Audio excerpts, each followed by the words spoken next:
doing. Welcome back to the singing. Words from the Nerds podcast, the most wonderful podcast on the planet, with your hosts Aiden, Ben, and Charlie.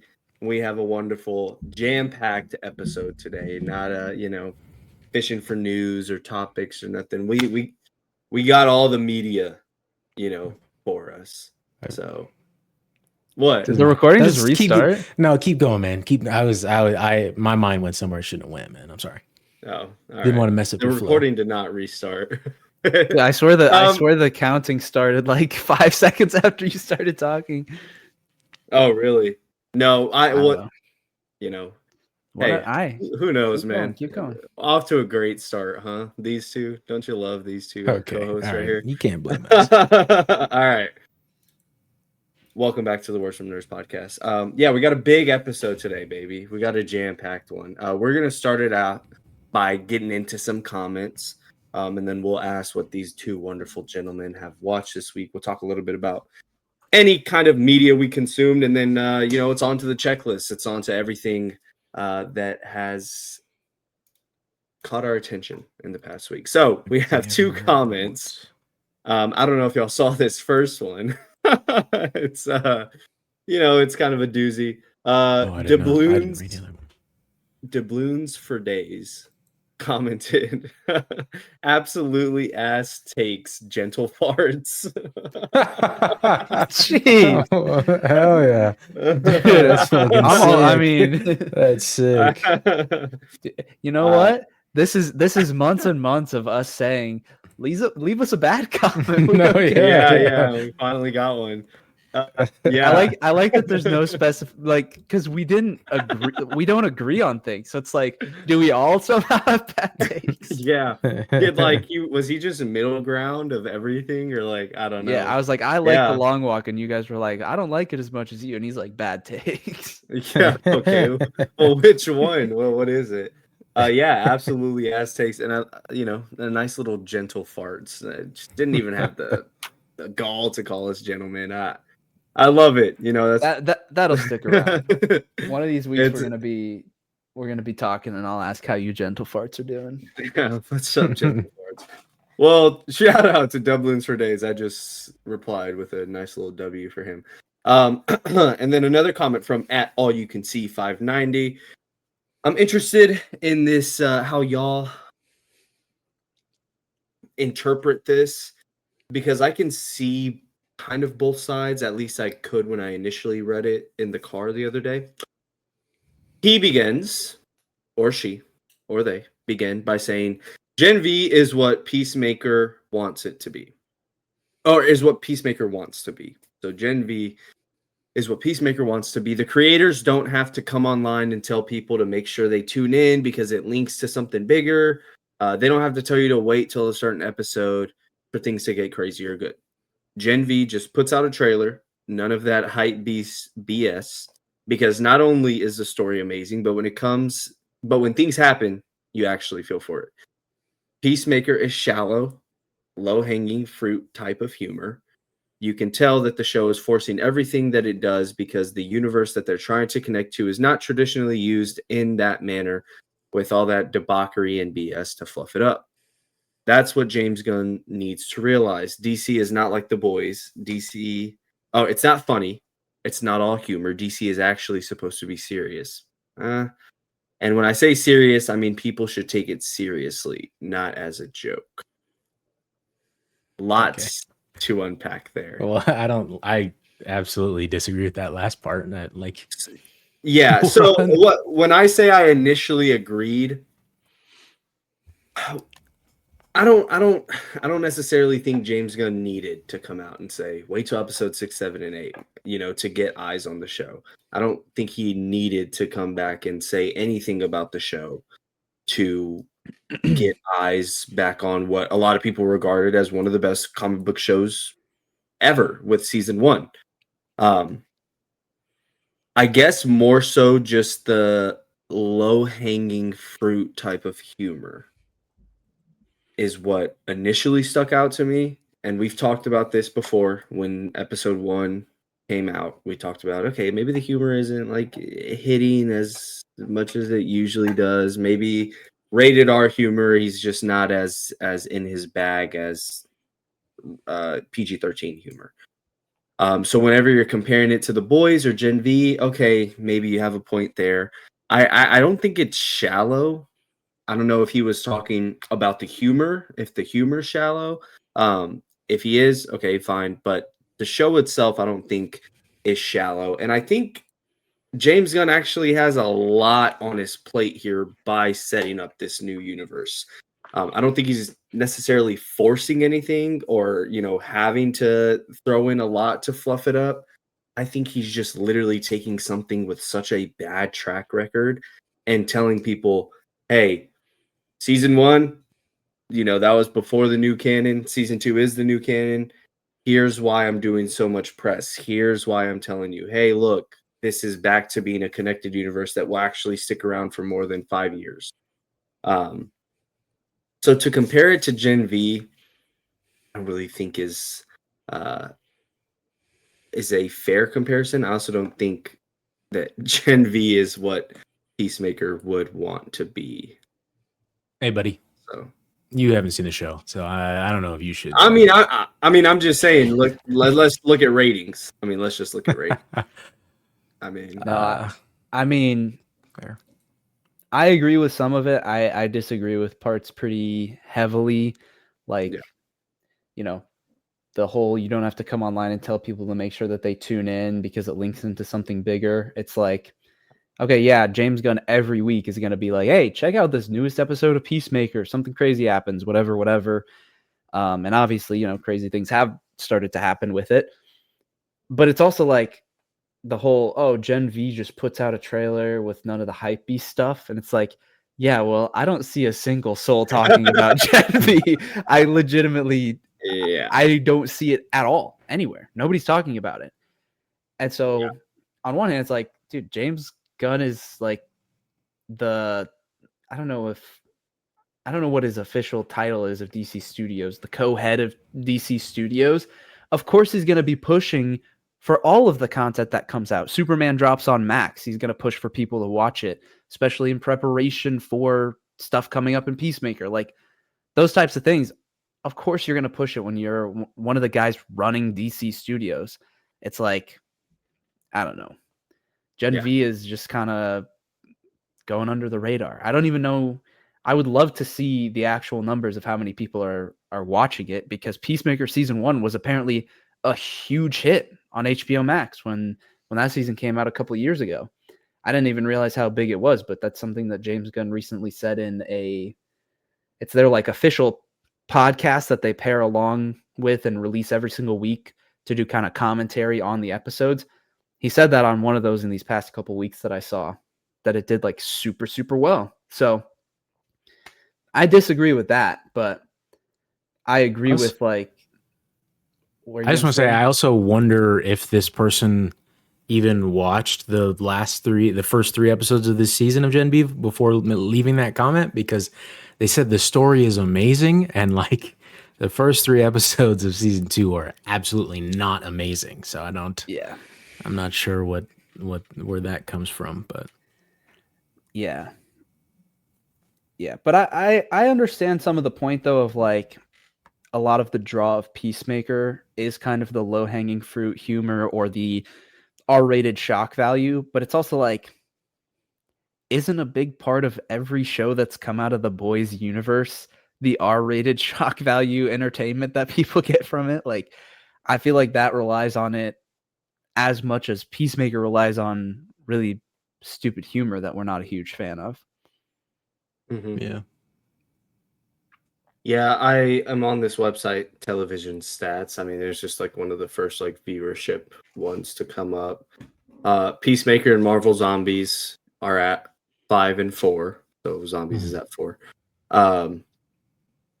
The ones in front of it, Alice in Borderland, Alien Earth, and House of Guinness, these are all relatively new or finishing up, or like still active. Like I think Alien Earth is like getting into its finale. They're active, but they're deeper in those shows. Yeah. So Gen V is at 13 underneath The Summer I Turned Pretty.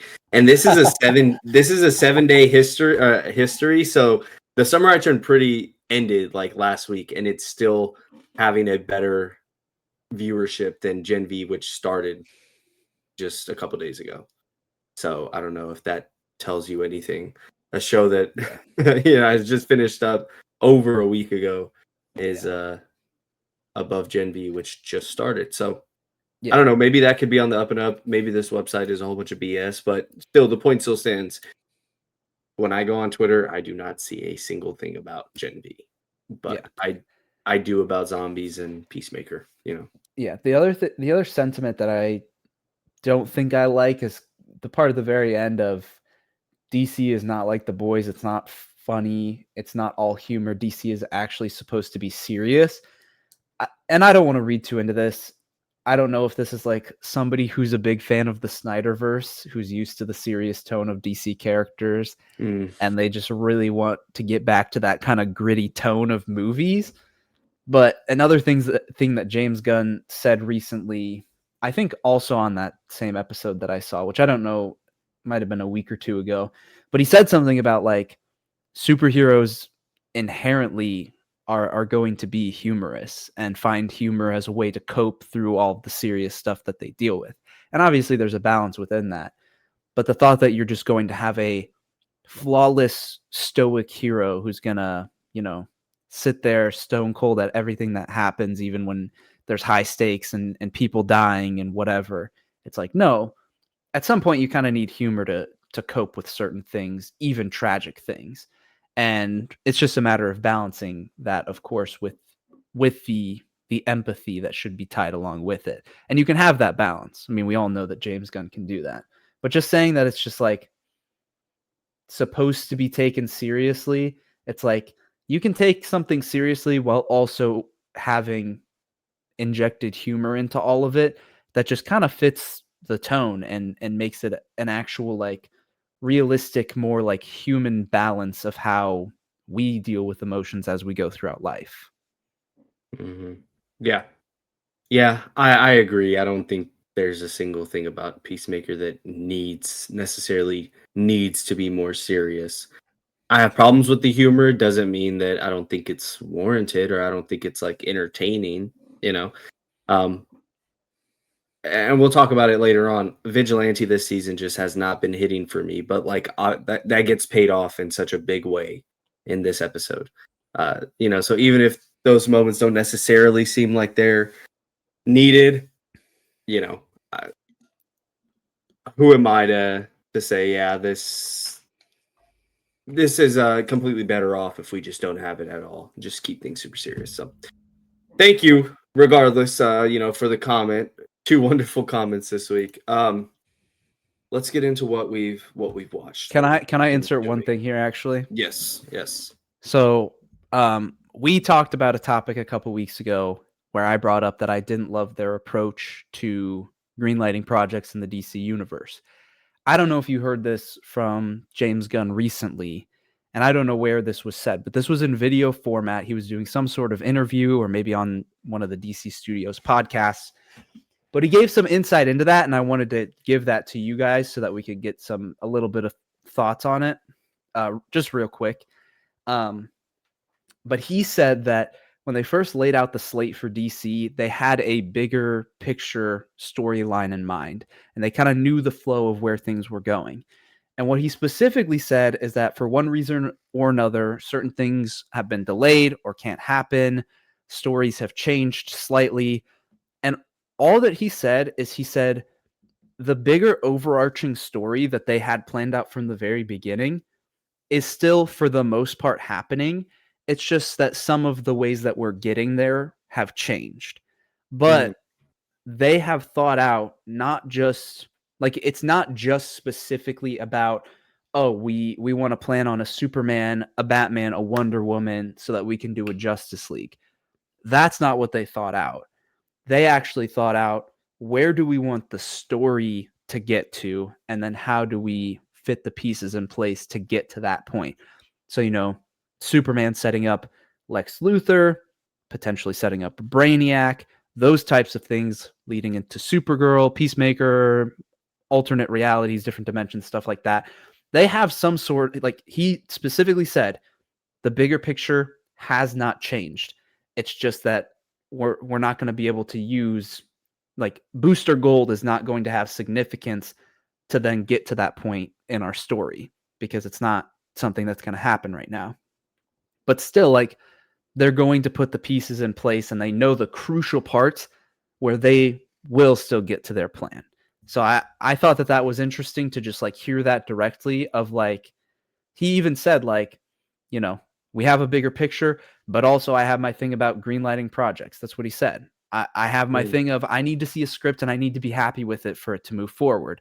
And that, you know, that's kind of the give and take, but that they've worked through that and are still evaluating the bigger picture. So hearing that directly from him, that helps me a lot of just, like, maybe we can have it both ways, which I'm, like, looking forward to seeing. But it definitely maybe seems like not as big of a deal as it did a couple weeks ago when I brought that topic up. Well, that also kind of gets me even more excited for even these smaller character focused shows or movies like Clayface.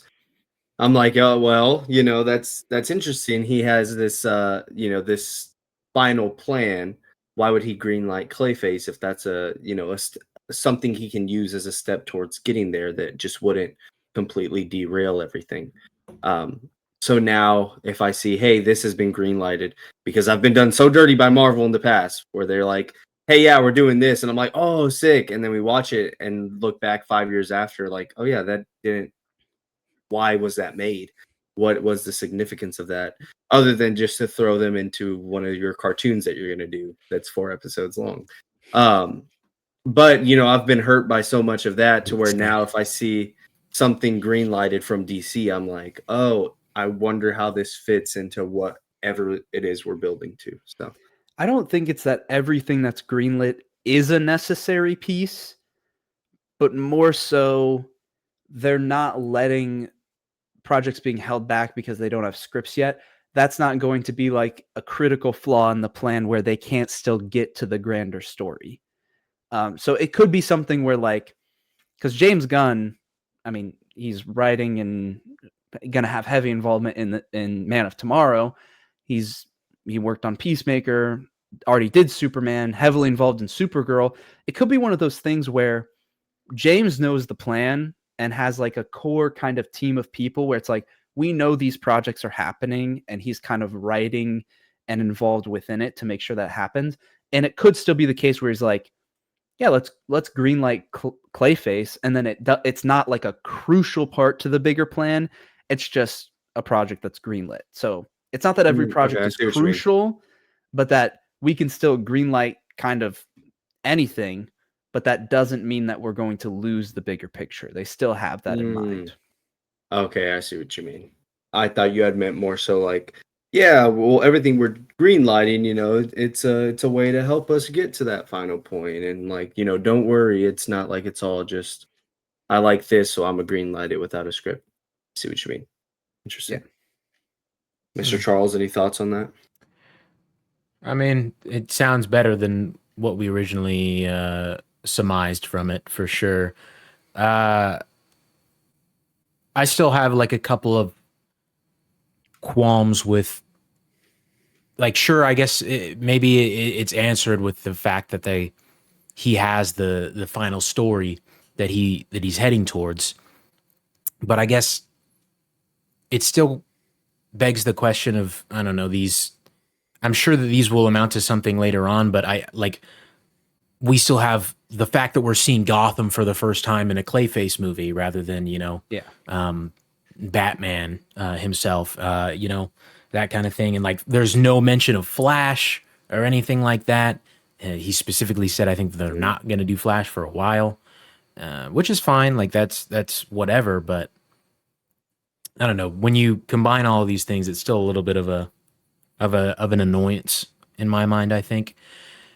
But I'm still here on the train for sure. I'm not gonna jump off or anything. I'm excited to see how this all turns out.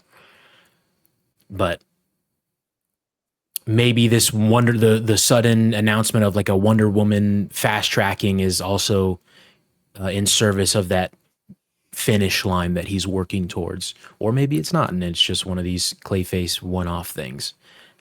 Yeah.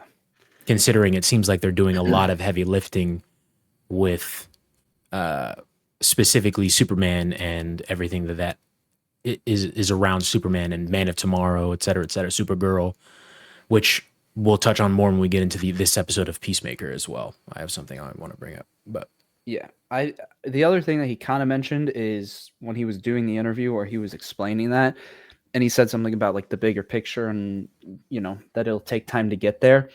The guy interviewing him said, so like you've thought about like the next decade of the story, and he kind of said, yeah, like we could be talking about a MCU 3-phase overarching story. And so part of it could be like, could Wonder Woman and Batman be essential to that by the time we get to that point? Yeah. But does that mean that they need to be in the first 2 or 3 years? Not necessarily. mm-hmm. So that gives them maybe some wiggle room of, if they're not like really trying to rush a story, then maybe they're not as worried about some of these core characters coming in right away. Because by the time we get there, like they're going to figure out Batman in 10 years, obviously. They're going to figure out Wonder Woman in 10 years, obviously. So, but then on the other hand, it's like, okay, if we know the 10-year goal, but we're kind of working a little slowly, if we're being honest, like the next 3 years just being like 3 basically Superman movies and then Clayface at this point is all we know about. And then some of these one-off TV shows. It's like, how significant is this decade theoretical plan? But yeah, I don't know. It's all theory at this point. Yeah. I just thought it was interesting. Yeah, and without diving too deep into it, I mean, you even just saying that, I'm like, is there a universe where maybe we're better off just casting late 20s, early 30s Batman and just abandoning because look, are we realistically going to have Robert Pattinson like be this universe's Batman, and then no 15 years later we get like the conclusion, like we get our end game and he's there, like I don't know, not even just do we think that happens, but more so is that smart? Is it not smarter to just cast a 33-year-old Batman right now that can line up with Corn Sweat? And you guys know who's been getting his name thrown into the ring for Batman recently? Who? Jake Gyllenhaal. No. I've heard a lot of people talking about him. I don't hate it, honestly. Because isn't he almost 50? He has to be. He's old. Yeah, he's older. But I've just heard people saying like that Superman needs to look like Superman, because Superman, and I think James even said this too, Superman has Superman face where you look at it and you're like, that looks like Superman. Batman doesn't have that because he wears a mask most of the time. He doesn't have a distinctive face for him. He more so is a distinctive personality, and then even within being a superhero and how that is enacted, that's more of what you think of when you think of Batman. And so, like, yeah, you could typecast somebody like Brendan Sklenar. There's a couple of people that you could typecast as Batman, and you could say, yeah, I see them in that role because they're massive, jacked individuals and have a deep voice, whatever. It's like, okay, well, Christian Bale played Batman. Robert Pattinson played Batman. Like, you don't need to typecast Batman as much as you do Superman. So could Jake Gyllenhaal play Batman? He could. He really could. Like I said, I don't hate the decision. If I'm one thing that I've kind of grown a lot stronger on since playing with the idea of, okay, maybe it should be just someone cast as Batman. I'd like one if he were the same age or close to the same age. That's my biggest thing. As David Cornsweet, and also maybe even looked a little bit like him. Maybe even they need to be the same age range, I think. Like they need to be both early on in their careers. I think that that's what will make their relationship so great. And not to interrupt you, Aiden, but just because No. all we had, we just had an old Batman and a relatively new Superman. And not that I sure that could have been done great, not that it was horrible, but it wasn't. It really wasn't good. Yeah. And so this time around, in live action, let's have them grow together as heroes, grow as people, grow as men, and it would just, I think it'd be great, storytelling wise that way. Well, the other thing I was just gonna say the name I've seen thrown out a lot is Nate Mann, and he kind of fits the same Who the hell the is same that? area. Let me know what you think. He kind of fits the same criteria that David Cornsweet was in. Not a lot of projects, not a lot of huge projects that he was in. I mean, he was in Licorice Pizza, but not a lot of huge projects. But he's young, not super known, and he kind of looks like David Cornsweet, just a little bit. And so I think that We get behind this. that type of actor for Batman, I think I still really like Brandon Sklenar. I'm sorry. I don't know. Maybe it's just been shown to me too. too much that I'm like, eh. But I can I see just that. But then his voice, I don't know if you've heard when people are like, this guy should play Batman, his voice too. The other thing I was going to mention is people have been throwing out casting for Alfred as well, because that's pretty important. I saw somebody say Ian McGregor, and I was like, ooh, that's a good cast. Wow, that'd be really fire. That'd be really fire.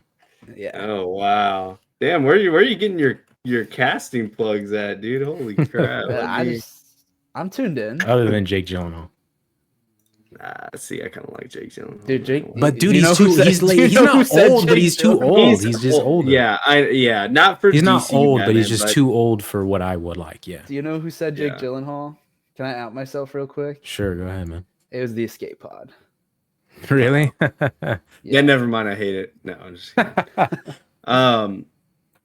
Well, yeah. I love some DC talk. I'll never back down from some That's crazy. DC talk. Wait, dude. Getting what? Jake Gyllenhaal's older sister, Maggie Gyllenhaal, is in The Dark Knight. Yeah. But did you not know that? She's Rachel, bro. I knew that, but I didn't make the connection that we're like, oh, Jake should play Batman, but it's like his sister was already in Batman. I was just furthering the connection. Okay? I thought you were like, oh, I never knew she was in the movie. I was like, no, what? I just wasn't putting it together. No, yeah. Hey, keep it family business, might as well. If there is anything that you've watched this week that you've been dying to get your thoughts out on, feel free to do so now. If not, then we will move on to our next segment. You talking to me or are you talking to Charlie? Either of y'all. I didn't watch shit this week, so I'm standing away. But I watched the 4 things that we are talking about. I watched Marvel Zombies, Peacemaker, Gen V, and One Battle After Another. That's already so many things. That is, That's 6 TV episodes and a 3-hour movie. I'm sorry, that is plenty to watch in a single week. Yeah, I'm surprised I also watched 5 episodes. Like, I've watched a whole season of Marvel Zombies. When have you ever known me to come on here and be like, yeah, I watched all of it. Let's talk about it. So I watched Rick and Morty, other than all the stuff I didn't watch One Battle After Another, but yeah. Alrighty, then we will get into movies for Charlie. No movies this week. Oh, I will say, I'm starting off my month of horror movies, I think, with Evil Dead and Evil Dead Army of Darkness. So I'll get back to you whenever I get around to that. See, because I always talk to y'all how much I love those AI dark fantasy videos. And I never knew that Army of Darkness was like straight up just dark fantasy. I'm like, oh, I'm so excited. It's like a franchise that just confuses the shit out of me. Because I'm like, I hear one thing about the Evil Dead franchise, and then I hear that. And then I see about like the one they did like 2 years ago, last year. And I'm like, what is even going on here? That franchise. I watched through the franchise to prepare for the new one that came out like 2 years ago because I went to see it in theaters. Yeah. That franchise is something. You know who will ride that franchise forever is Mr. Cam Faust. So like when I saw that movie, the newest one in theaters a couple years ago, that was when like after I would see movies, he would send me like voice recordings over text, and I would like send him my thoughts back. And he's such a big horror fan. He loved like when the new Scream movie came out, the newest one, and then when Evil Dead came out. And I remember sending him my thoughts and just being like, dude, you're tripping on these movies. And he's like, no, these are like the best horror movies ever. Because he just loves them. And I'm like, I don't get it. I really don't get it. But even Army of Darkness, it is not going to hit the vibe that you think it is. Like the setting of the movie absolutely is that.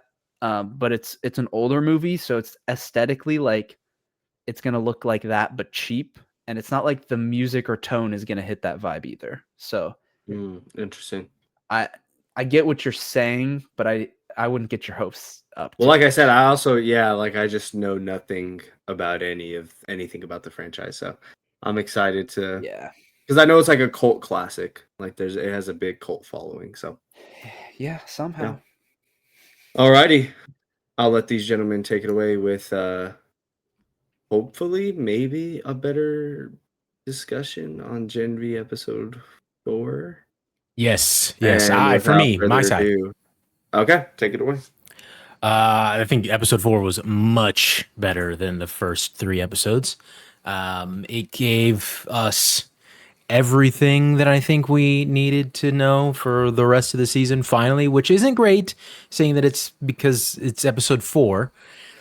But a lot more interesting things happened with the Dean specifically, our characters, a lot more emotion, which there was some before, and they try to maybe manufacture it in the first 3 episodes with the I love you stuff. It was typical like teenage drama stuff maybe, but this time around there was very like heart-to-heart conversations about Chance Perdomo's character and everything with oh my gosh, I'm forgetting characters' names. Marie and Jordan with everything that they've gone through and what their relationship together. I enjoyed a lot of that, and then also finally, I called it out last week. Like, I forget the shrinking girl's name, Emma, but why did you not ask the girl who took your powers how to use your powers? And then she finally does ask her. Nothing really comes of it, but she does ask her, which like seems like a no-brainer. But it is cool to see Marie mastering her powers more and what potentially might become of that. And there's the little implication that the Dean might be a good guy, I think, in the grand scheme of things, with him trying to really power up Marie and get her to be more powerful than Homelander potentially. He went blank at the idea of being more powerful than Homelander. So I don't know, a lot of cool stuff, and also the who I assume to be Thomas Godolkin in his house, in a little breathing tube or whatever, iron lung. I don't know. Interesting stuff this whole episode. A lot more action. I love the shrinking stuff. Maybe not the toilet shrinking stuff, but I did love the shrinking stuff. Bro, why do we have to see the balls, dude? I don't need to see that. They really went all out with that this time around. That was crazy. Like, because if you think, like, we got that, and then the girl with the bush superpowers. Dude, what was her name? Was it Bushmaster? Bushmaster, and I was like, dude, Luke Cage, like that's crazy. And then there's one other stupidly. Oh, the guy with the gnome as well. Like that was just like we got all 3 of those in one episode. Crazy work. Yeah, I mean, like that one. I get that they intentionally set it up, but then you think back to what she says, where she tells him F off and go home. And so like you could infer that her broken power at some point said F and gnome, and that's why he did it. Like you could still get there. It's not like, oh, he's just doing a random thing, but still, yeah. But I mean, I agree with you that we're headed in the right direction. It's one of those things that we've had this discussion with other shows as well. Why is this the place that we're getting to halfway through the season? This should have, like, in my opinion, this could have been fast tracked to be the end of episode 2. And it just seems like, and honestly, we've had a similar discussion even about Peacemaker this season of like, do we not have enough substance in the story to write about these interesting things earlier on so we can get to those points sooner and actually explore the depth within that? Instead, we're doing too many things, we're sidetracked, and then we finally get to a point that we care about, and now we're halfway through the season. Yeah. That to me is still like, I like where we're headed, but it's still, upon reflection, it's a little bit of it's a little sore for me still. And even so, it's not like it fixed all my problems. I still think that they have really undermined Sam's character so far. Not even undermined as much as underutilized. He's just not in it very much, whereas he was like such an interesting and crucial part of the first season. So not tying him more, like we got more stuff with Kate. We've gotten plenty of stuff with Emma. Really, Sam, like those were the two biggest characters that he interacted with in season 1, was those two. And especially dealing with stuff with Kate and how she was kind of mind controlling him to help him deal with the mental side of things. It's like, he was such an interesting character in season 1, and he has barely been in it whatsoever. And we've gotten so much specifically of Marie, Jordan, and Emma in this season, which, like, it's not that I hate all of that stuff. Yeah. But it definitely feels like we could be spending a little bit less time with those characters to add in a little bit more of what's happening with Sam. So I don't think it completely fixed things for me, but definitely the right direction. The stuff with Cypher, even towards the end of the episode, where we start to learn a little bit more about him, that's, it's cool to see.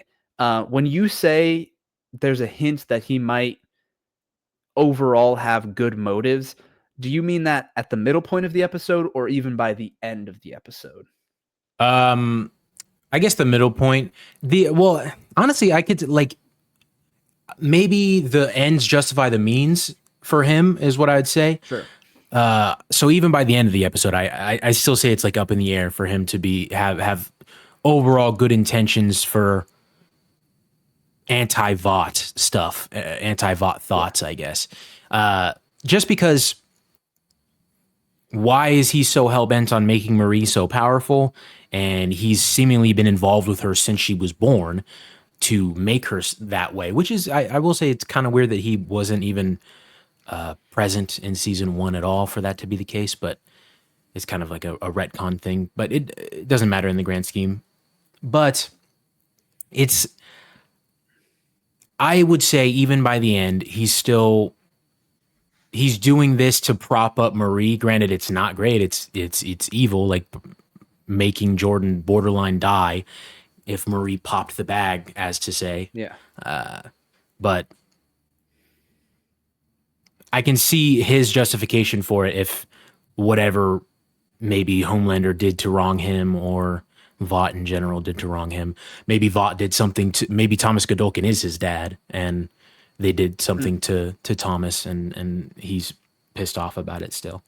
I guess I just don't fully get the dynamic, because if they were going to be so anti-Vought and against Vought, and that's the whole thing that they're trying to set up here with training up these new superheroes to make them as powerful as possible to be able to take on Vought, how could that not be more clear to, like, Marie? I mean, I know that's getting revealed now, but why for, the front half of this season, even with stuff happening in season 1, how could it not be more clear to everybody at this school that that's part of their goal? And you could say, like, oh, well, Vought has like a close eye on them, so they have to be careful with those things.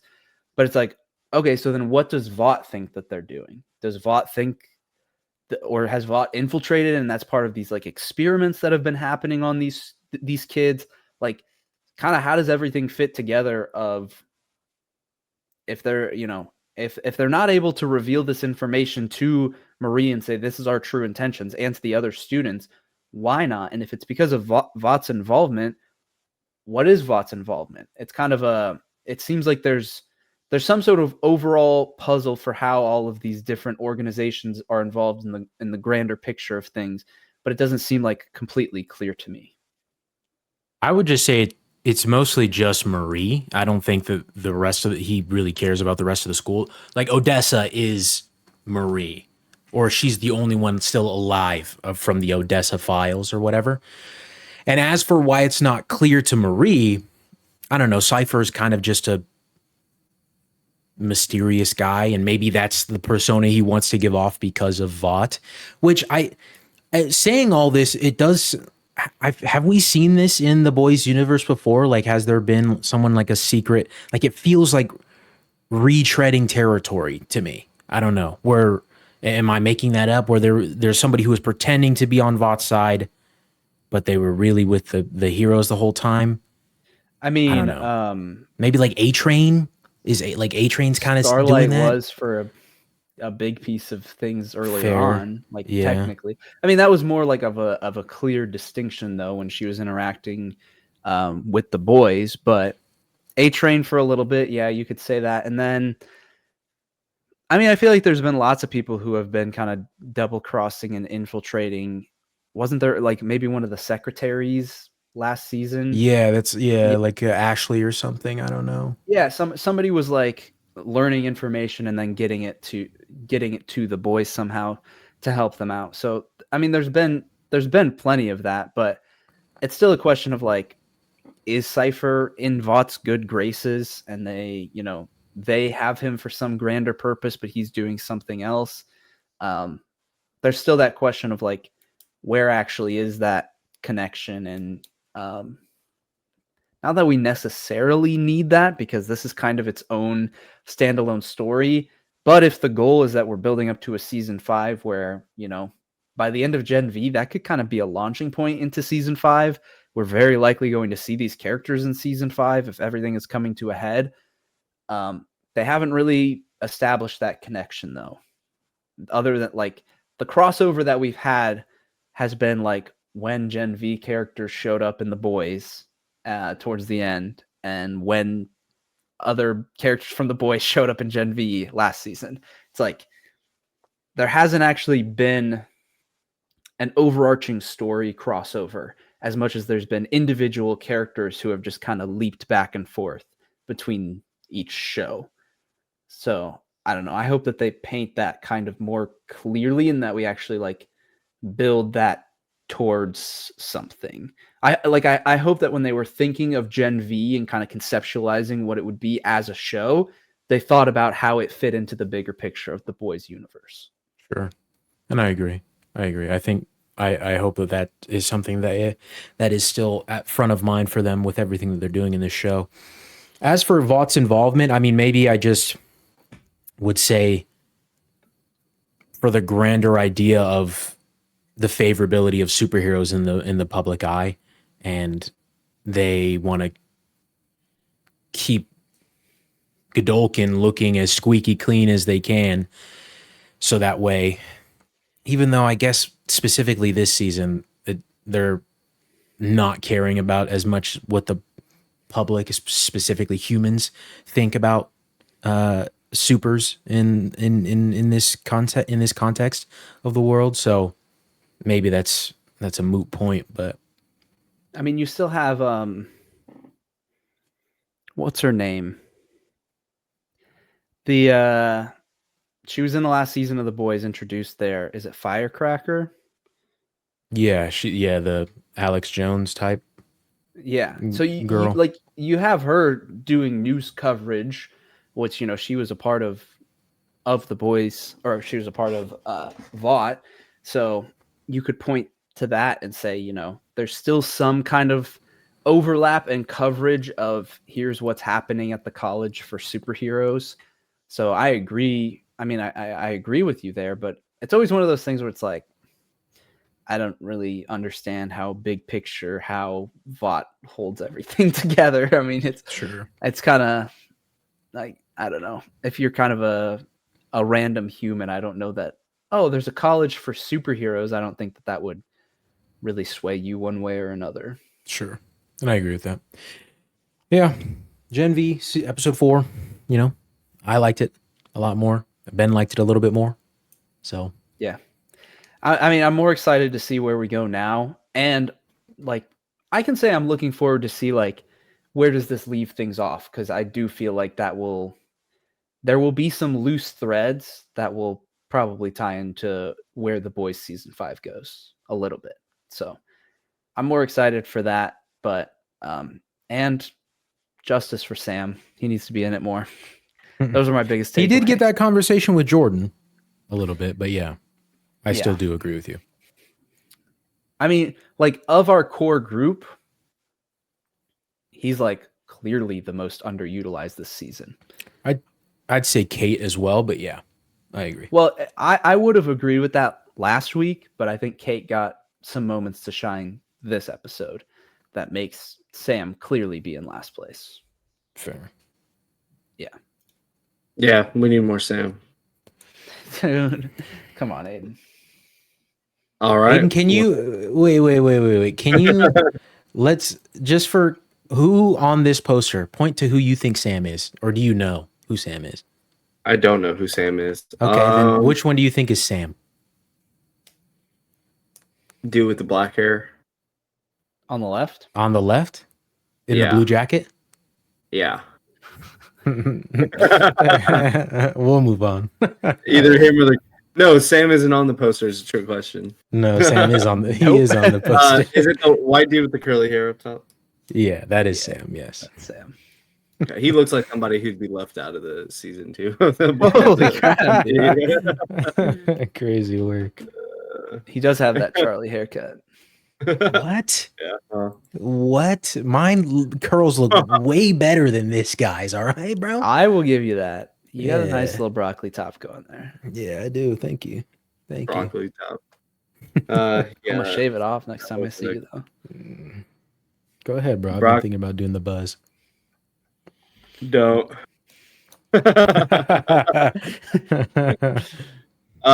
Into our next segment, which again we'll have one less person here to talk about it. One battle after another. 2025 release, widely loved and regarded as one of the best movies of the decade. I didn't like it that much. We didn't talk about it a whole lot last week. Just like pure hype going into it, but we got it. Me and Ben have watched it. Instant reactions to Paul Thomas Anderson's One Battle After Another in 3, 2, 1.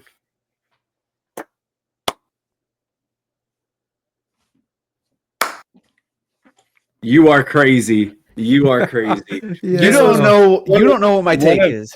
You don't know one what of the best. No, I'll that tell you my shrug. take. I'll tell you my take. One of the best movies of the year is in my top 4. Oh, I guess maybe the shrug could be throwing us off like, they're right. They're right. But I don't know. Go ahead. My shrug, I could have done a better shrug. The expression probably didn't help. It made it paint it in a much more negative light.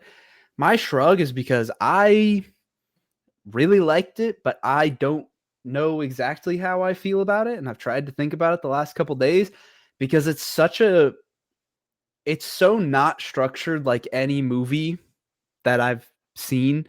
It is so much of just let's not set something up in the first act and keep building it up and then have like a climax in the third act. There's like hints of that, and it loosely has that, but it very much more so is let's just throw you into the story and just tell the story.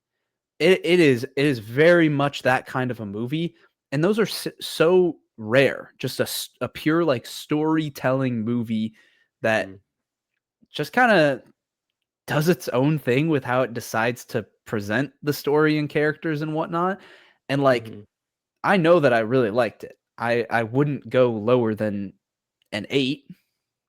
I thought about it, and if you put a gun to my head right now and said to place it, I'd place it 5th on my list behind Sinners. So it still is really good, and I really loved it, and I know that I did. There's lots of great aspects, and we'll get into those.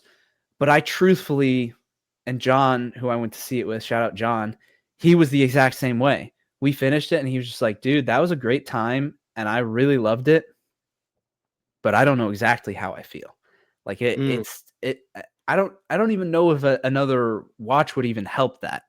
It's like I can give you reasons why I really loved it and there's lots of positive things about it, but it still kind of gives me like I don't want to say an off feeling, but there's an uncertainty to it where it's like I can't quite pinpoint what makes me not love it as much as everybody else does. Yeah. Like I don't watch it and it doesn't scream best of the decade. I watched Dune Part 2, it screams best of the decade.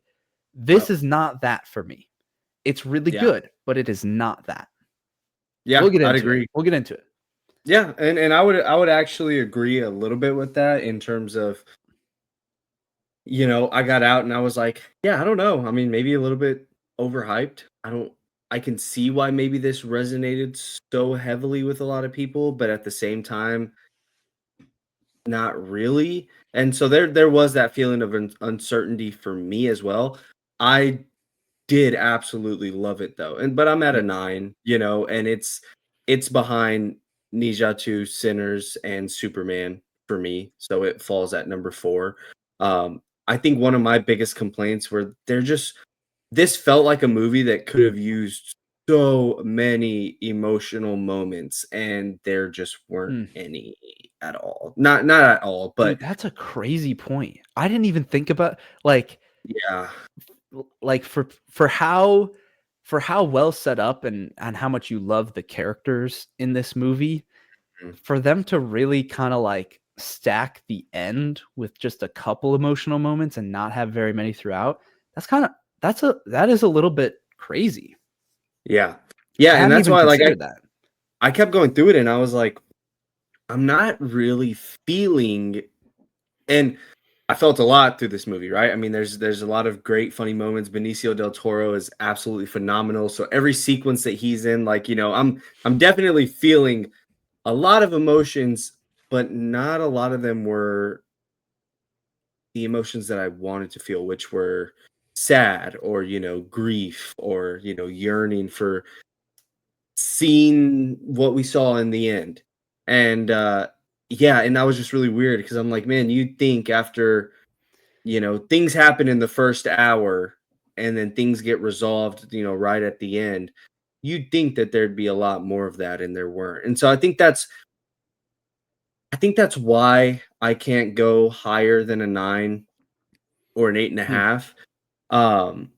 Because there just isn't enough of that there. But again, I think this is like one of the best titles for a movie ever, because as soon as you drop into this movie, like you said, it is just one battle after another. It's just go time, go time, go time, and we're going through everything. I also love that you also watched Burn After Reading. So admittedly, that is the only Paul Thomas Anderson movie I have watched. But this one is a lot like that, where you have all these. I know I need to watch There Will Be Blood. No, not even that. I just you reminded me of that movie, Fever Dream type of movie. But it is, and that, you're right. Yeah. That is a throw you in, tell the story. Nothing, not nothing makes sense, but you know what I mean. It's just like I don't know how to feel after watching. Exactly, and after Burn After Reading, I was like, I don't know if I liked that. Like, honestly, I depending on the day I watched it, it could have been a 3 out of 5 or a 1 out of 5, just based on like how I was feeling, because it was just such a weird movie. It was a fever dream. But I was talking to Brandon after this, and I was like, yeah, I don't know how his other movies are, but this kind of felt like that. And Brandon was like, well, I mean, the other ones I've watched just tell one singular story, on one character. And I was like, weird. The only 2 movies of his I've watched are just like, here's these 3 different aspects. Here's all of them converging. And there's the movie. It just flows into another conflict happening. And so I don't know. This one hit a little bit harder for me, though. Obviously, I did appreciate. I mean, I think Leonardo DiCaprio gives one of the best performances ever in this movie, hands down. I absolutely loved it. Funny. He is just phenomenal. I mean, shit. Who's in the lead right now for best actor. I saw somebody give like an updated predictions list Mm-hmm. with this movie coming out because they're saying this movie for best editing, production design, best actor, best director. Yeah. Yeah, so I want to see if I can find that list. Yeah, because I'd be interested to see who's in the running. Because man, he might. So people are early predicting Timothée Chalamet and Jeremy Allen White. Mm-hmm. Yeah.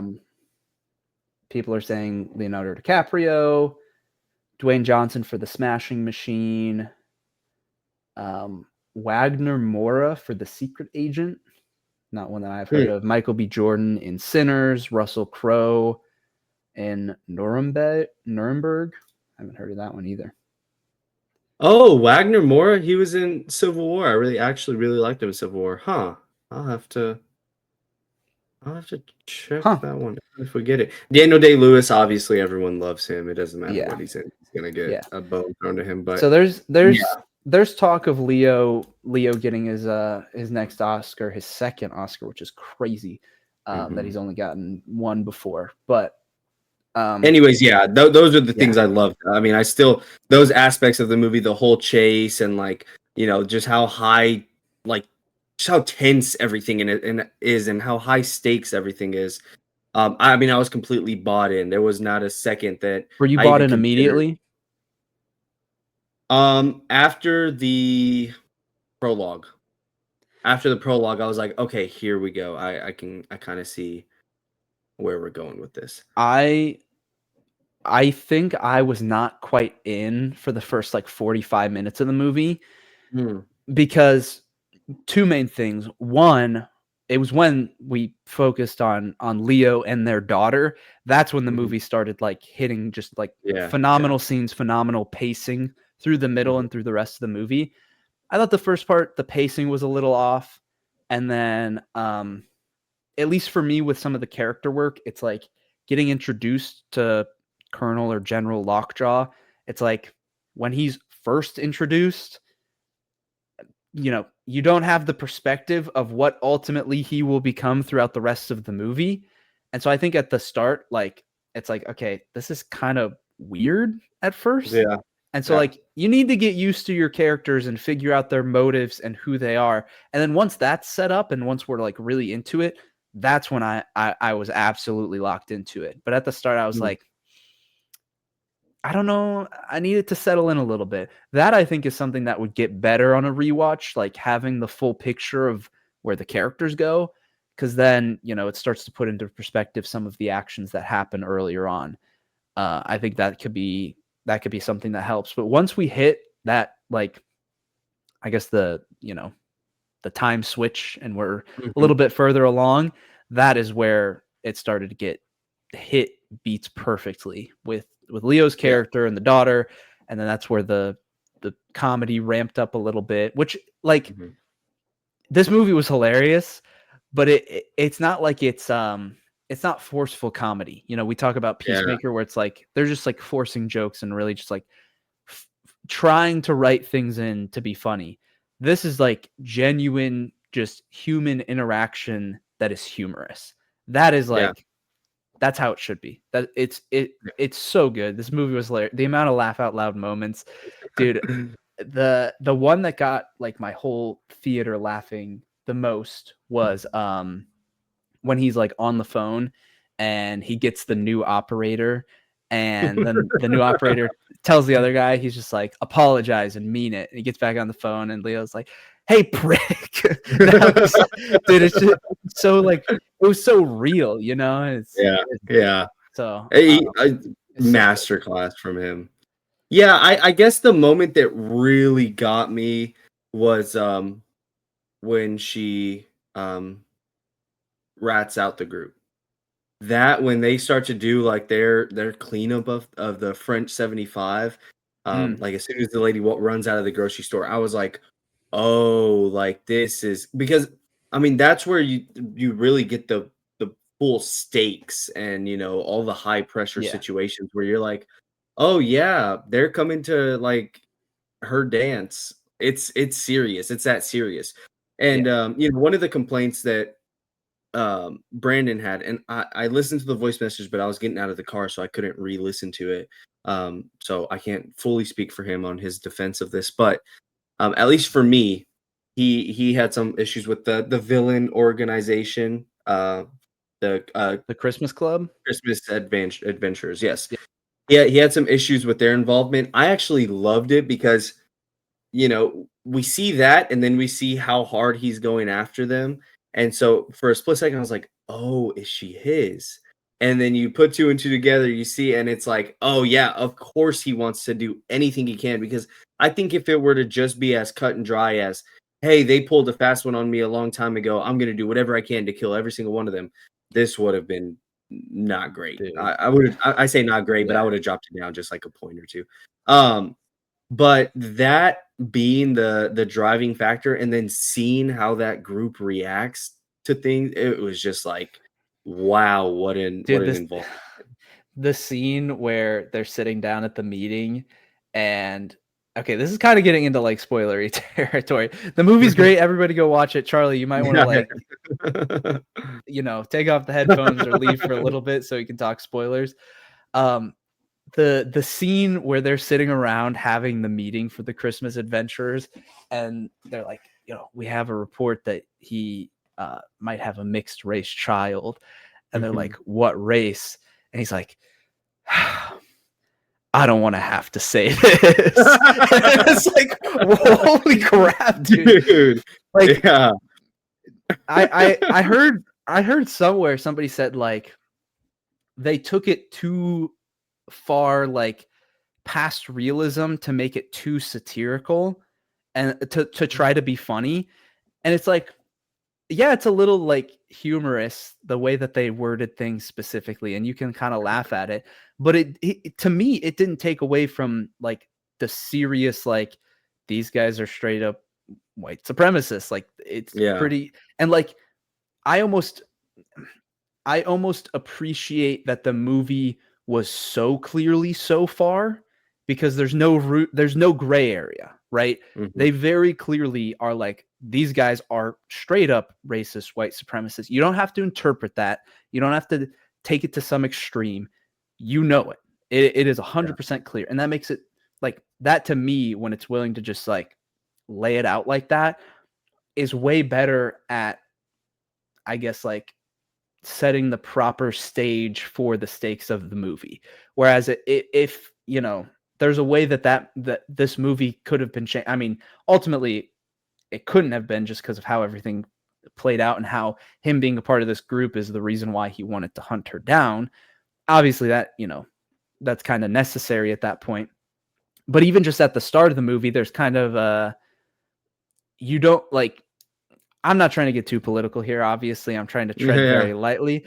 But there's a world where you tell even just the start of this movie, and there's more gray areas of the French 75 are doing things that are illegal and wrong, and the military could be doing things that are wrong and mistreating individuals as well. And so like you could kind of see both sides depending on how much of a gray area there is in the actions of our characters.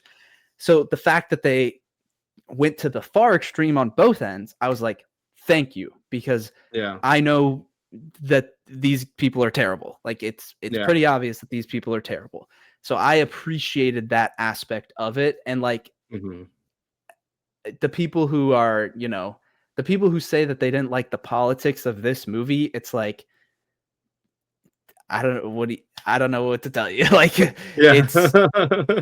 it's like, if you didn't like, it's almost a weird critique to say you didn't like the politics because this movie was about like straight up like racist. And it's like, so you're for racism. Like, I don't know what to tell you at this point. It made it pretty clear that these guys are very bad, terrible people.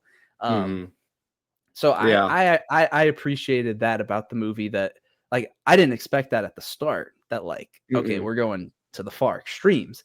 But I think it ultimately was to the benefit of the story to be just like, okay, holy crap, he wants to join a little racist cult, and so he's willing to hunt down his daughter and kill her so that he can join this cult. Crazy. Yeah. Yeah. Not at all where I thought they were going. Well, and I like what you said about the flip side, because then you can look at the French 75 in the first 45 minutes of it, and it's such, I don't know, it's crafted so well, and I could appreciate sitting in that first 45 minutes and then flipping over to seeing the consequences and how the other side operates, where they're meeting and praising Saint Nick. Which there's definitely something there that I'm like, I don't know, maybe it's because he's like Santa Claus is like a white man that's donned in red. Maybe that's what it is, and so it's like Hail Saint Nick. Anyways, I just kind of interpreted it very surface level of Christmas and snow and Santa Claus. Like, you associate that with the color white.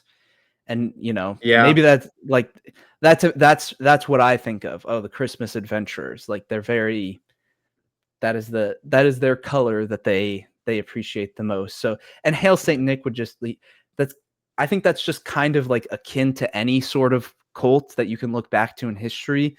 Is if they're like themed for whatever reason, then they're being a Christmas adventurer because Christmas and things associated to it are white. Then Saint Nick is almost just a representation of your beliefs being a part of that cult. Yeah. Great world building there. I thought that whole scene was awesome. And then even him pulling up later on and just window down. Bah, it was just man. It's the whole dude. The car chasing sequence, dude, was just. I mean the hills. And then just see another car, and then you just see Leo's car pop out of the back. Oh my god, that was shot so well. And I mean, there's so many great things about this movie. Another thing that has to be talked about is the score, which I would love to see somebody, and this probably will happen later down the line, do a deep dive of like the specific change in like keynotes throughout specific scenes. But through like, I couldn't even tell you like specifically any changes in the score, but I can tell you that there's certain scenes, the chase sequence in the middle of the movie, absolutely like scenes like that, where it could just be a single key. Dun dun dun dun. I don't know what it is. Like, it's so simple but so effective. And I also saw somebody say that like that making it feel like it's like anticipation and everything is like so happening so quick is the reason why this doesn't feel like a 2 hour and 50-minute movie.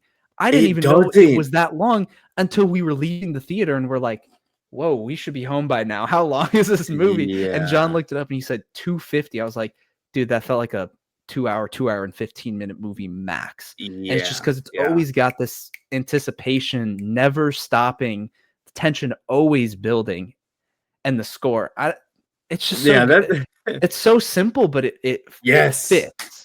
Yes. Whenever you brought up Oscar stuff earlier, you were saying like I saw somebody talking about editing, or like I was about to say score. Is score one of those? Because like it's so simple, and it's like it's unlike anything I've watched, at least recently, where it's just like I don't know. I was getting a lot of old timey like old movies where it's just like like just you're watching Leo like trying to escape these people, or like dodging trying to hotwire a car or something. I don't know, you're just seeing this dude try to evade people while also trying to actively find somebody, and then vice versa for literally everyone else in this movie. And every single time it's just followed up by that perfect, like, dude, there'd be a stretch of like what was it, like 20 minutes of that the officer going back to save Willa, and then her getting the car, from that moment all the way until he sees her again. It's just straight like just this cool simple score, cat and mouse chase. It's awesome. So yeah, I'm so glad you brought up the score, because it's one of the most simple, unlike anything I've ever seen, but it's just as hard as any of those big dun dun dun dun dun dun, whatever. So yeah, Yeah. much credit. Incredible. Yeah. it's Dude, awesome. For and that middle chase sequence, oh my gosh. Like basically, I mean, I said like when we get to Leo and his daughter, that is where to me the movie picked up. But then when she goes to the dance, she gets extracted, and then we're with Leo's character. That whole like everything past that, so good. Him escaping, the phone calls, not remembering the messages, meeting up with her instructor, Benicio del Toro, just giving just a great performance in that role. Everything, even just like they're sitting there in the karate studio, and Leo had just like ran across the room for something, and as he's coming back, he sees a car, and he just like gets on he just dives to the ground and just falls over. Well, like even like transitioning that into like we'll go to my place, and then they go through the grocery store or convenience store, walk up the stairs, go through the door. They're going through all these rooms, and he's like, "Oh yeah, say hi, Bob. This is so he's trying to charge his and phone, he keeps trying to plug in his phone. Yeah, dude, it's dude, it was such a fun journey. Him falling off the roof. It just, I don't. Yeah, but something. It's interesting because you saying like for all of these things and for us to love the characters, love the journey that they're on, you're right that like there's not that many like emotional moments. It's a really fun journey. It's shot beautifully. The score is amazing. The performances are great. But there's tension, but there's not much emotion until we get to like the very, very end. Like kind of thinking about that, I mean, I might drop it down my ranking a little bit. Like, yeah, fair, yeah. Just being honest, like something that I think of is it would be hard for me to put this above something like The Long Walk, which I was bawling my eyes out to. It's like, is this a more well-made movie with better characters and better performances? Yeah. Did it have better emotions? I don't think so. It's kind of tough. Emotions, I don't know. That's a big thing for me. Like when I ultimately got down to it, and I saw, and I might even move it to 5 too, because what I currently have it above is The Ballad of Wallace Island, which I talked about. I watched that movie 5 days after, or like 3 days after I got married, and it wrecked me. I was sitting there at 1 a.m. just sobbing, just like, and it is genuinely such a great movie. I mean, that's why it was at my number 4.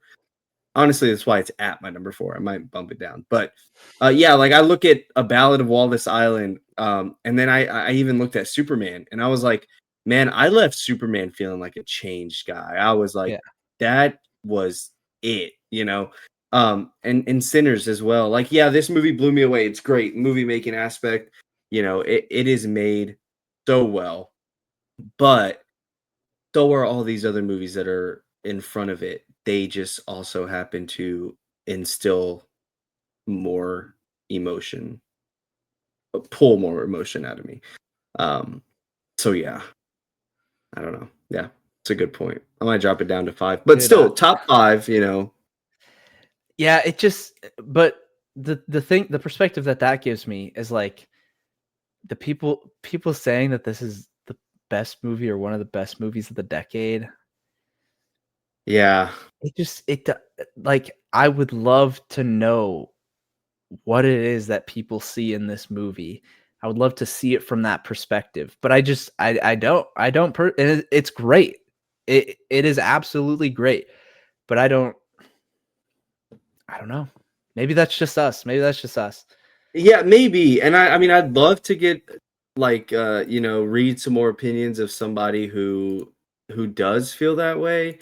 But even like my top 10 of the decade all pulled something out of me that still sticks with me, and that I still vividly remember. Like, yes, I remember how I felt in that moment. Like, maybe not even RRR. That's my 10th spot, and that is still like, I remember how I felt watching that movie, just being like, oh my god.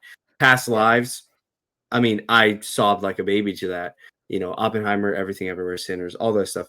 So yeah, I don't know. There is something to be said about that. I don't like I said, there are 4 movies that made me feel a lot more impacted by it this year, let alone the whole decade. So Yeah. What did you think about the ending of this movie? As in, like, yes, once, yes. so Leo, he attacks and is unsuccessful, and then there's the car chase sequence. So I guess kind of all that, and then how that flows into the ending where General Lockjaw survives and then gets into the club, Yeah. and then doesn't, because he lied to them. But Mhm. kind of just that whole sequence of events, once we get past the kind of Leo attacking the monastery, I guess, the sanctuary Mhm. where she was being held, everything after that. Everything after. So again, we talked about how amazing the chase scene was, how it was filmed, just doing the big bumpy roads, and then her parking and taking cover. Especially driving home, she's her mom, she's her mom, she's her mom. Um, and so we were talking a little bit after, and one of our friends there was like, "Yeah, I was fully expecting, okay, this is Leo's story, this is Leo's story." But by the end, I was like, "No, this is very much her. This is all about her and her story and her journey." And immediate thoughts walking out, I was like, "Man, you know what? I would have loved if, she maybe um was more like Leo. She was more like her dad." But I think the message that they were trying to drive home was, and this is where I kind of maybe would push back on like Leo's journey, or it not being Leo's journey. We saw how against he was, like, her going to the revolution or being a part of the revolutionary. He said, "You have a kid at home. Maybe it's time that we just kind of put a pause on this." But that was always her. Her mom said she will fight and die for this. You won't. And so we see how much he pushes back against that, how much he shelters her and keeps her away from that. She goes through this journey because this is her story as well. We get back to it and he's like, "Hey, just be safe." And so I immediate thoughts, I was a little bit conflicted on, like, man, I really wish, she would have been more like him, or she would have learned, you know, how to be more like him in this. But even just going to use the restroom and pop back out, I was like, no, you know what? This is very much her journey, her story, and this is Leo, Bob Ferguson, the character, being like, yeah, you know what? I lost her mom trying to hold her back from doing what she loved. Maybe it's time that I just support her in this. And same can be said for Willa. She goes through this journey thinking her mom's a rat, whatever, whatever, or learning that her mom was a rat and then turning around and being exactly like her and coming into that, coming into her own with that. And so uh, that made it a lot easier to swallow. I enjoyed it a lot more when I sat and thought about it. Um, but yes, Lockjaw, Dude, he everything with survived him. the blast to the face. Yeah, survives a blast to the face, has a sick walk up with blood all over him. Dude, I turned to John, and like, from from the opening scene where you learn that he's like a racist and a freak, Mhm. and likes to combine those two things. I turned to John, and I think I said, like, as he's doing the walk with the bloody face and everything, and I said, "Dude, for as much of a pussy as he is, this is aura." Like, I'm sorry, Mhm. like, Yep, he stands yep. on business. Like, I kind of got to respect it Yeah. a little bit. As soon as he starts running, I walking up, I looked at Brandon, and Brandon checked the time, and he was like, "I guess there's still time for a confrontation." So I was like, "Oh, cool! Like, let's see where this goes." And I think it's so funny, like, one of the in the character of Lockjaw's head, one of the manliest man in this, right, thinks he's the manliest man, a racist freak that likes to combine the two, um, going after this little girl and then dying like that. Just, I mean, wow, it was shocking. I mean, I knew there was no way that I thought that they were gonna. He was like, "Oh, I'm gonna go grab something. I'll be right back." I was like, "Okay, he's gonna die here." Um, but yeah, just what a unclimactic way to just go out after everything that he's done and been through, and at the hands of the organization. So yeah, pretty poetic ending for him. A dude. And nice little how bow on that. and that just show like how racist do they have to be like, okay, you made this mistake 17 years ago, whatever, and you were willing to hunt her down and you were willing to kill her. But even though that's the case, you still did it in the first place, so you still can't get in. It's like, Yeah, holy crap, dude. That's yeah. gosh. It's insane. Yeah. Did they ever talk about their jobs, what they did In the for a Christmas living? Adventure Club? Yeah. No. Because I wonder if they're like higher ups anywhere. Because obviously, we know Lockjaw's in the military. They want to recruit him. He has Yeah. a lot of say in, well, even whenever he was like, find me a reason to go over there because he knows Yeah. that he's there. And calling Mexican people tacos and stuff like that. I'm like, whoa, this is insane. So I just wondered if they had addressed their job.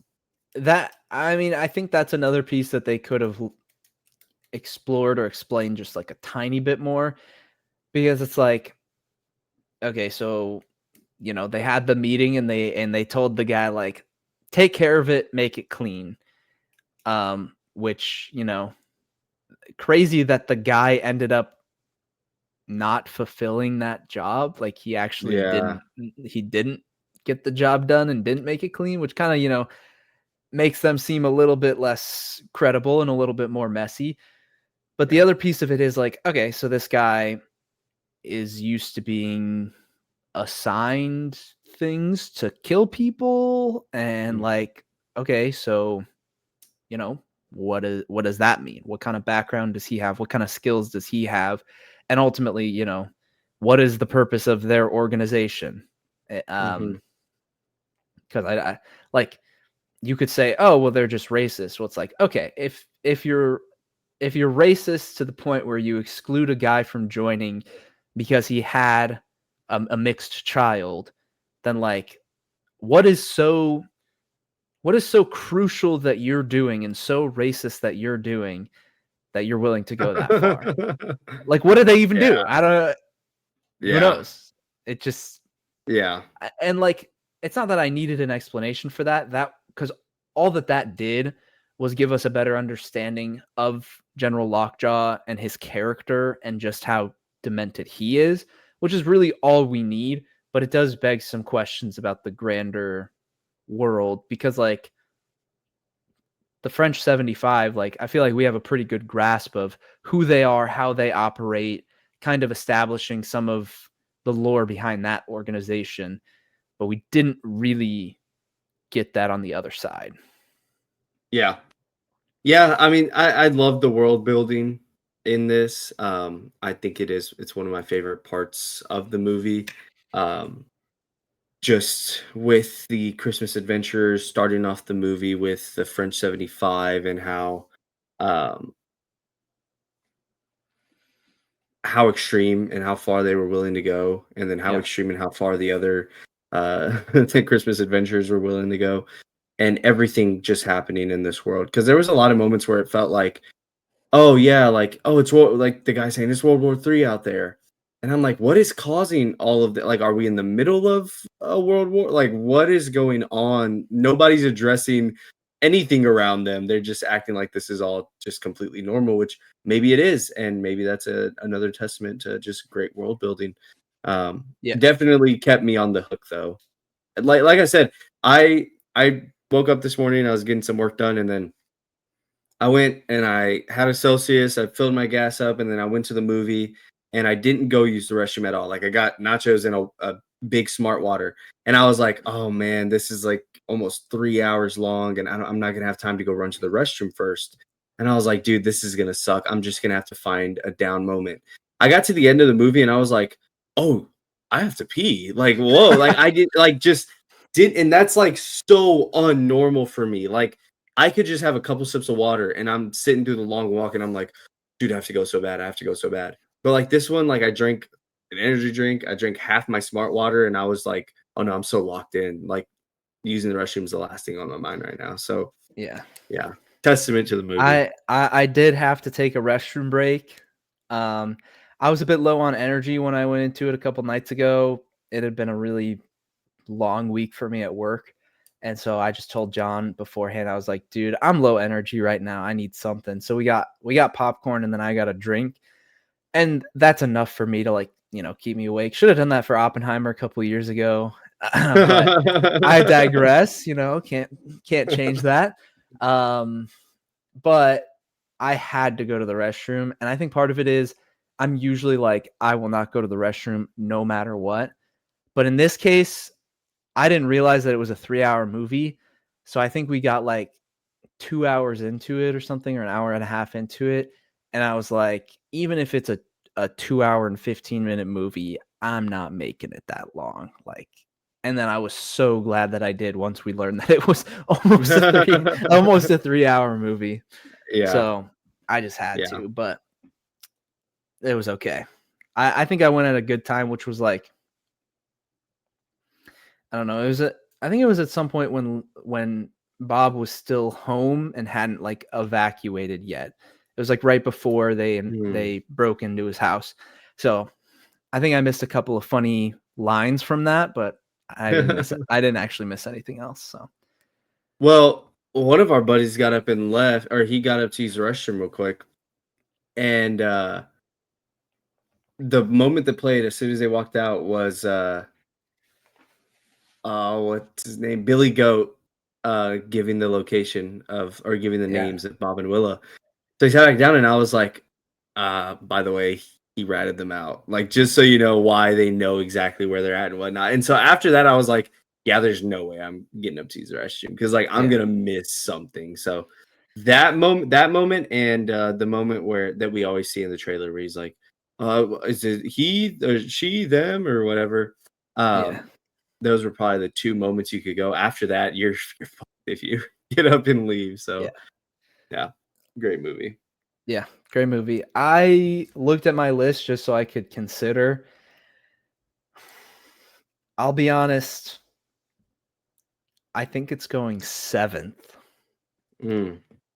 I Under. think so I'll give my top 7 just so, for context. Yeah. Superman F1 Weapons, Sinners, Ninja 2, The Long Walk, and then this.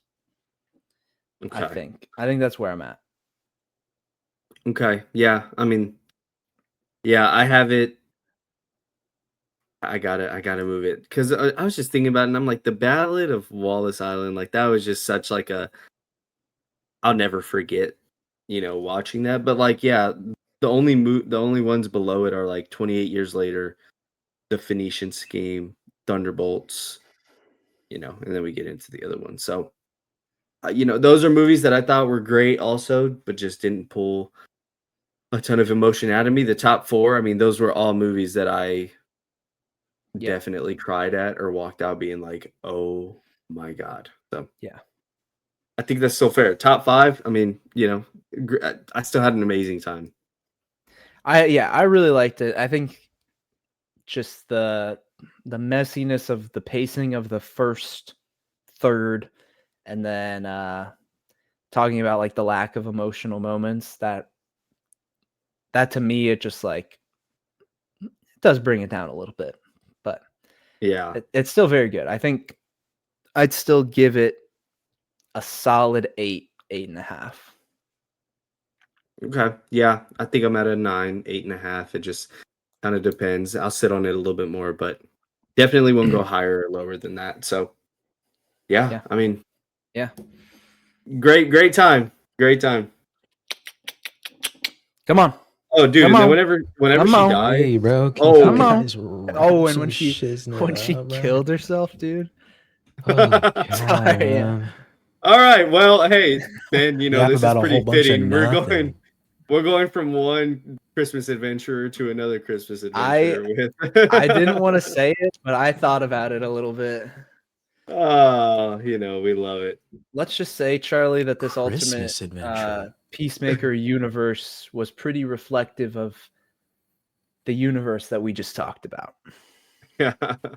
Really interesting. They're a bunch of Christmas adventures, if you will. Yeah, Hail Saint Nick, if you know what I mean. Hail Saint Nick. Is that like code in the movie? Yeah. That is not us saying that. We are not Christmas adventurers. What the flipjacks? Anybody listening this far, drop a comment if you'd rather be in the French 75 or in the Christmas Adventure Club. Yeah, that definitely. Yeah, which one are you, French 75 or Christmas Adventure? Oh gosh. Anyways, crazy work. Our next topic for the day is Peacemaker, episode 6, the beginning of James Gunn's big promise. This is where he said that we'd start to feel all the crazy wild stuff happening, and crazy wild stuff we saw. Peacemaker episode 6, reaction from the boys. 3, 2, 1. A twink with glowing eyes. Let's fucking go, baby. Beautiful. That was phenomenal. I wish the entire season. That's the shit I wanted. This good. I want to put the hand up and say one thing, and then I'd like Charlie to go first because we've been yapping for a while. I need to put the hand up and say, Aiden, we threw out a lot of theories when we talked about this show previously, and if I'm remembering correctly, you were the one who would say who said that ads would go to this universe and that they would say some particular things, and I was still like, dude, but what if this world's actually perfect and they give him like different motive? I got to put the hand up and say, you were totally right. You were absolutely right. Crazy. Charlie, you probably said something similar, but I'm giving the credit to Aiden. I don't know if I did. I don't remember. As soon as she said I'm going for a walk, I was like, oh, this is it. This is it. Here we go. Yeah. Crazy. Mr. Charles, take us away, baby. Yeah. Phenomenal episode. Oh my gosh, Jennifer Holland, bro. Instantly had chills and tears in my eyes, dude. That was so damn good. And I just wish that there were more moments like that throughout the entire show so far. It harkens back to the conversation that Ben and I had about Gen V just a little bit ago, Gen V episode 4, halfway through Gen V, and we're just now getting the understanding of this grander story, and then Peacemaker over halfway, episode 6, and we had an understanding of where things were going to go, but the build up to this episode, it does not need to be dragged out across 5 episodes. It very much could have been done earlier on. That's a lot of the conversation I've seen so far, is that the build up to this makes this work so well.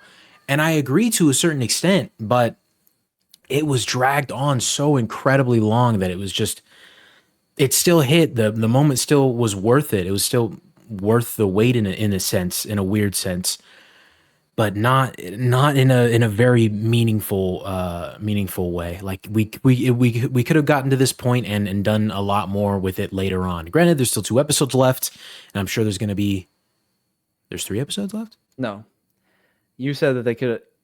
I'm saying they could have gotten to done this it point by episode in 3. 3 episodes. Oh, gotcha. We have taken twice as many episodes to get to this point, and I think every important and crucial moment to get to this point and getting at this point could have been set up and done in 3 episodes. Yeah. And I agree. It's truthfully, I mean, and Aiden pointed this out, we were going to talk about it, so I'll talk about it here. Just Vigilante, criminally underused up until this point. And we finally got him back and in full form, and it was awesome. It was amazing to see. And just the entire crew getting to be utilized more. I still have some drawbacks and some hesitancies with the rest of it. I mean, everything with Adebayo and her girlfriend and everything that was set up there, Harcourt, and the stuff with her life, even though that did get touched on a little bit here with her conversation with Peacemaker with Chris. But ultimately, this was not the saving grace of the show. I don't think that this season was a horrible season by any means up to this point, but this one, I mean, this episode really just it made you lock in. Like you're locked in, I feel like, for the very next episode and you want it as soon as possible. And I can't say that I've ever felt that at any other point in this season, maybe except for after episode 1. But Yeah. James Gunn being the character focused writer and director that he is, I find it so strange that it's taken us 6 episodes to get to such a strong character character writing standpoint for Chris and Harcourt. Granted, there were little tidbits here, like with John Cena having to act out early on in the season with like really coming to terms with the fact that he has his dad here and his brother here in this universe. That was a really good emotional moment. But in large part, for the majority of this season, it has not been present, and that has really sucked for me as someone who really enjoys those sort of things. So, and enjoys James Gunn and his directing style and the way he handles emotional beats with characters like this. So this brought me back in, and I'm very, very excited. I was a little confused with the beginning of it. I don't know if like was that picture that they took, was that just emblematic of like what like this is about to all fall apart, do you think, or was that just like Yeah. okay. Yeah. I didn't know if that was just like a weird like he's taking a picture where he's famous with his brother and his dad, and it's like a hint to the audience of like this is not as perfect as it seems, and things are about to come crashing down. Interestingly, they said one got out, so not one survived. We have one, guys. We have one right here. We have one right here. Get him! Are we A black? We just diving in full stop then to the episode? Yeah, I think we can. Yeah, I mean it'll be like 4 days. Okay. I just want to ask one thing real quick before I forget. How it's been 6 episodes. How are we feeling about the intro? Any thoughts? Change I very much there? enjoy it. I'm not skipping it like I skipped the first season. So, I still. Who was right all along? You know what, Aiden? You might. I don't know. I don't know if I can say it. Well, I'm not saying it's better, but I'm just saying it's. No, you did say it's better when we first talked about it. You did. Did I? You said it. Yeah, you said it was better. Sure. Because then me and Ben were like, "Nah, you're tripping. You're crazy." I definitely think it's good for what this season is. Anyways, continue, Ben. I think I like it more than I used to, but I did have to skip this week because we went to see One Battle After Another on Thursday. It was supposed to be Friday, but John had something come up, so we went to see it, and it was a later show time. And then he was like, "Dude, Peacemaker dropped tonight. Should we go watch it?" I was like, "Yeah," and we did, but we were trying to save a little bit of time, so we skipped the recap, we skipped the intro, and that's just kind of the way it works. But it's growing on me, but it's definitely not like I didn't dislike it in the beginning. I just don't really think it's a competition. Yeah, I don't think so either. I think here's what I think. I don't think there should have ever been a consideration for just using that same song for this season.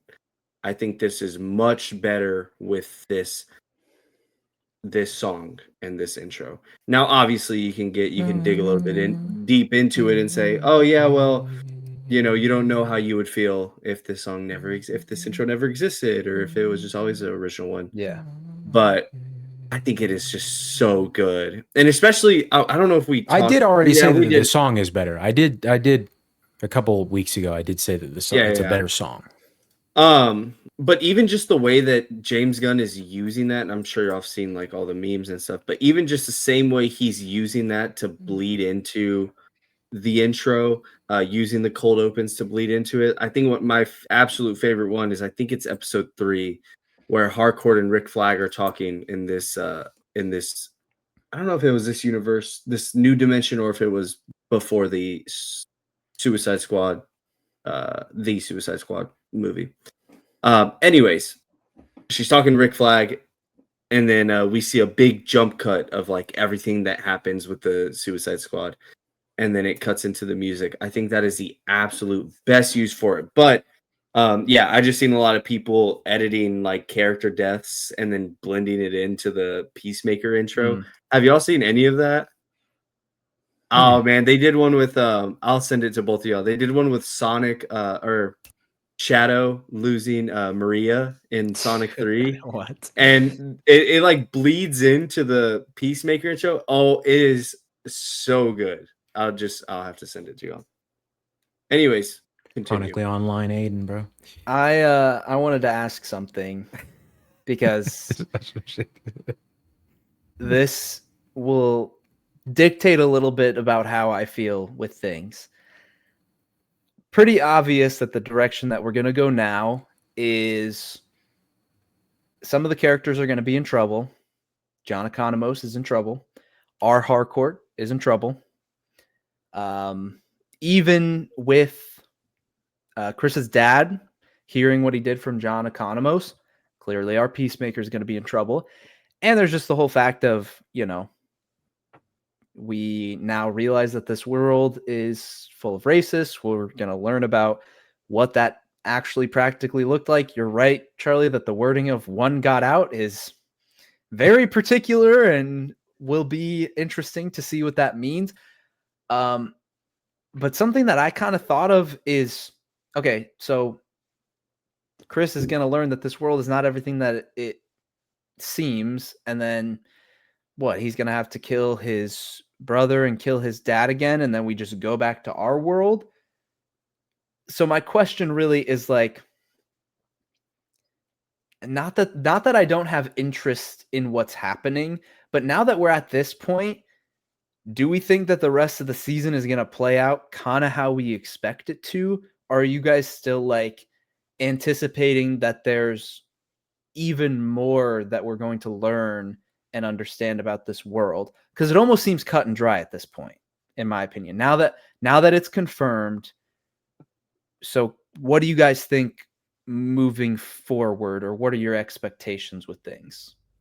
I think we'll learn a little bit more about the history of the world and like how it became like this, but I don't think there'll be any bigger shoes to drop at any other point. Like, I don't know. I don't see there being another big revelation as big as this one.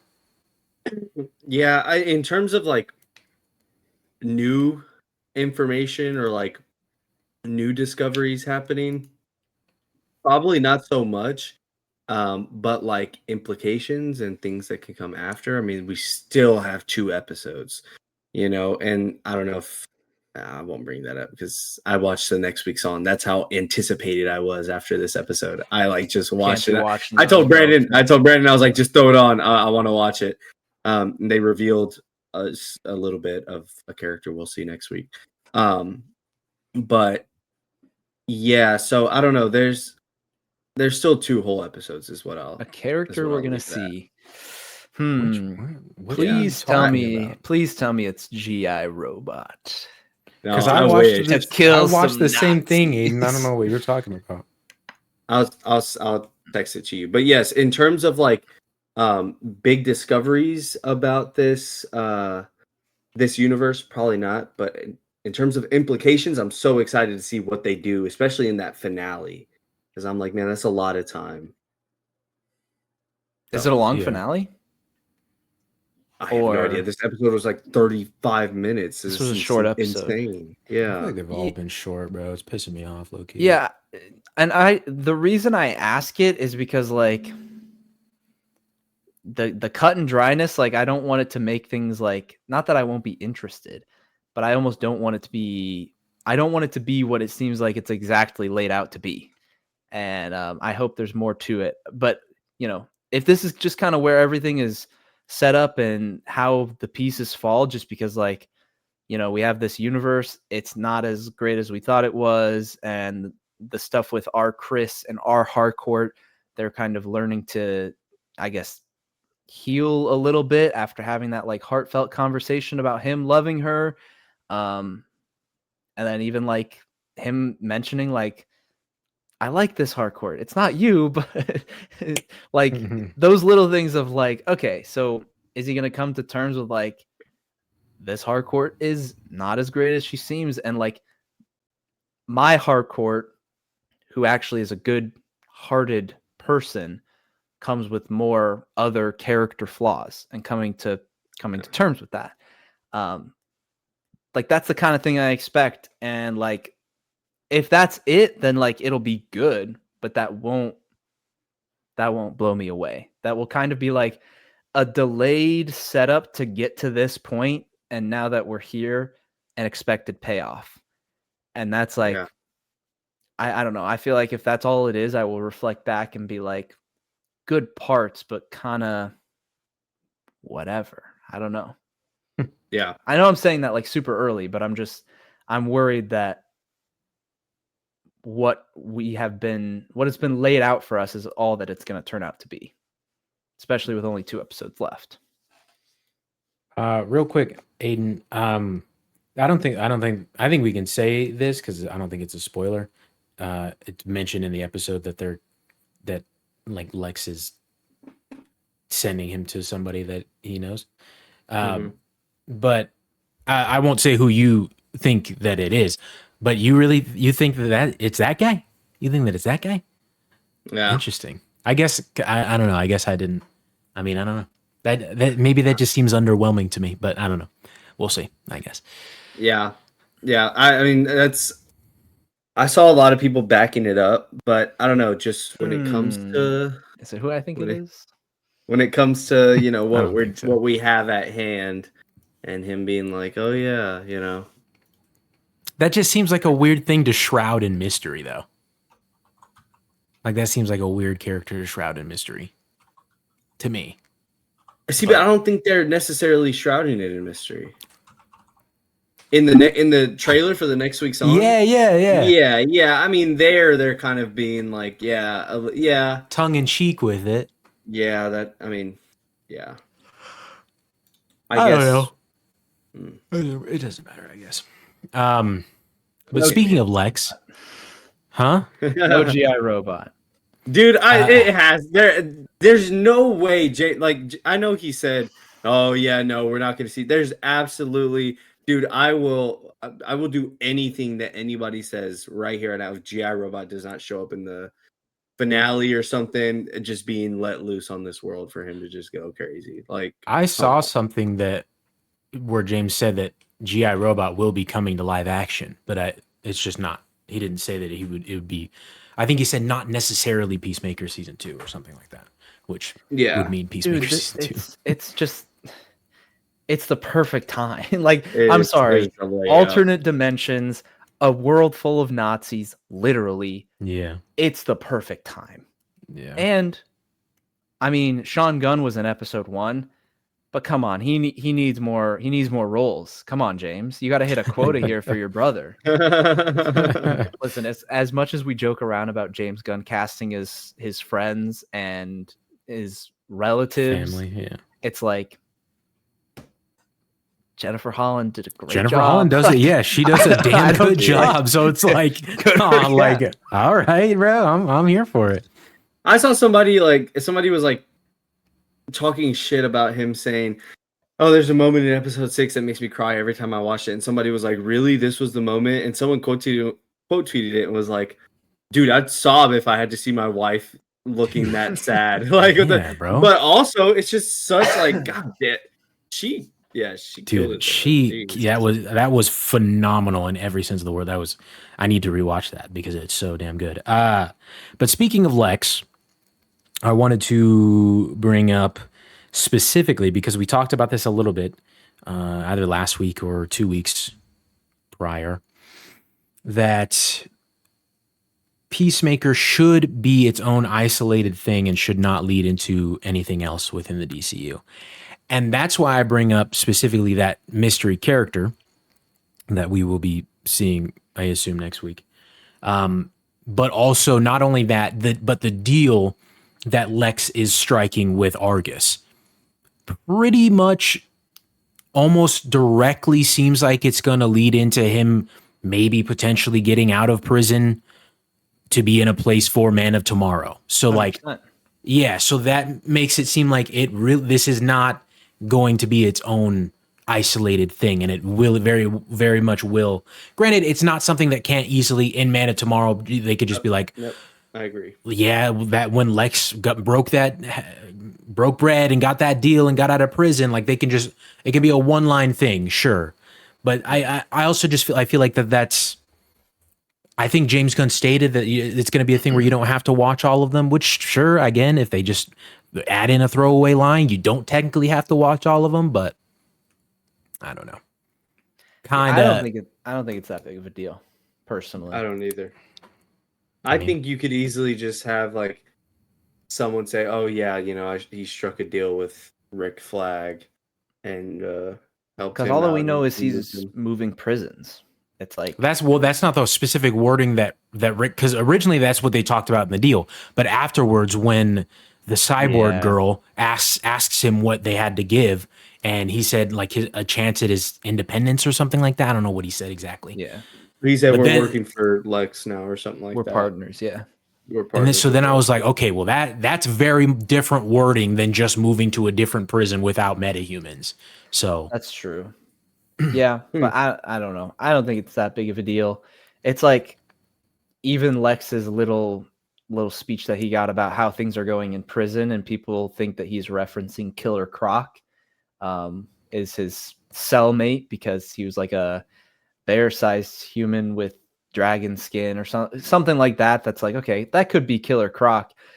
Similar kind of thing. It's like, okay, if Killer Croc is in a future movie at some point, which, that could absolutely happen, especially knowing James Gunn and he loves his creatures. If they just, they don't need much of an explanation for, this little piece of Peacemaker of Lex offhandedly mentioning somebody in a prison. It's like, that's not a hard thing to incorporate and write yourself out of in the next thing. I don't think it's that big of a deal, personally. Sure. But we'll also see, because it seems like from what James has said that there will be even more grander implications of how this season ties into Supergirl and things moving forward. So that could be something with like alternate dimensions. That kind of thing could like tie more heavily into it. But at this point, I don't think anything has happened that's really like raised too much caution for me. But at the same time, like, sure, we can just have a line of, oh yeah, Lex broke a deal and got out of prison, but like for it to be the sequel, but not the sequel, as James Gunn is saying, to Superman, to just have Superman end with Lex going off to prison, and then we open Man of Tomorrow and he's just out of prison. Like that, I don't know, that just seems like if that's all you're consuming, I just think that's, I don't know. I think that's maybe a little dumb, but here's what it can be explained, sure, but I just think that's a little dumb and a disservice to the audience of just those people who are consuming that. I'll throw my prediction out there right now. I think Supergirl's post-credit scene will be the through line. Supergirl's post-credit scene will have something to do that ties into Man of Tomorrow, connecting where Lex is to where Lex will be, because I think she'll be in Man of Tomorrow as well. That's my prediction. Throwing it out there right now. You think we're actually going to have a post-credit scene that matters for the future, unlike Superman? I do. I like Superman's post-credit scenes. I didn't say I didn't like them, but they just don't have any implications for the future. Which makes sense, because what are you gonna do? You gonna like Supergirl coming to get Crypto could have been a post-credit scene. I agree. Like that it could have been. They just put it in the movie, which is, So I don't know. We'll see. But that's if I had to guess, that is my guess. Because Supergirl seems like, obviously James is involved with things and just making sure the story goes the way that he wants it to. But I doubt that like Lex's story is written into anything that happens in Supergirl. But could Supergirl and the ending of Supergirl somehow converge these different things that are happening to lead into Man of Tomorrow? Yeah, I think it could. Fair enough. Fair enough. Yeah, I don't think we're necessarily tied down to just jokes in a post-credit scene. Like, I know he wants to stay away from that, but I think that's just at least for Superman. First movie, find Neither your of them footing were in it. jokes. I mean, they weren't like The last one was a joke. his conversation with Mr. Terrific. Yeah, that was absolutely a joke.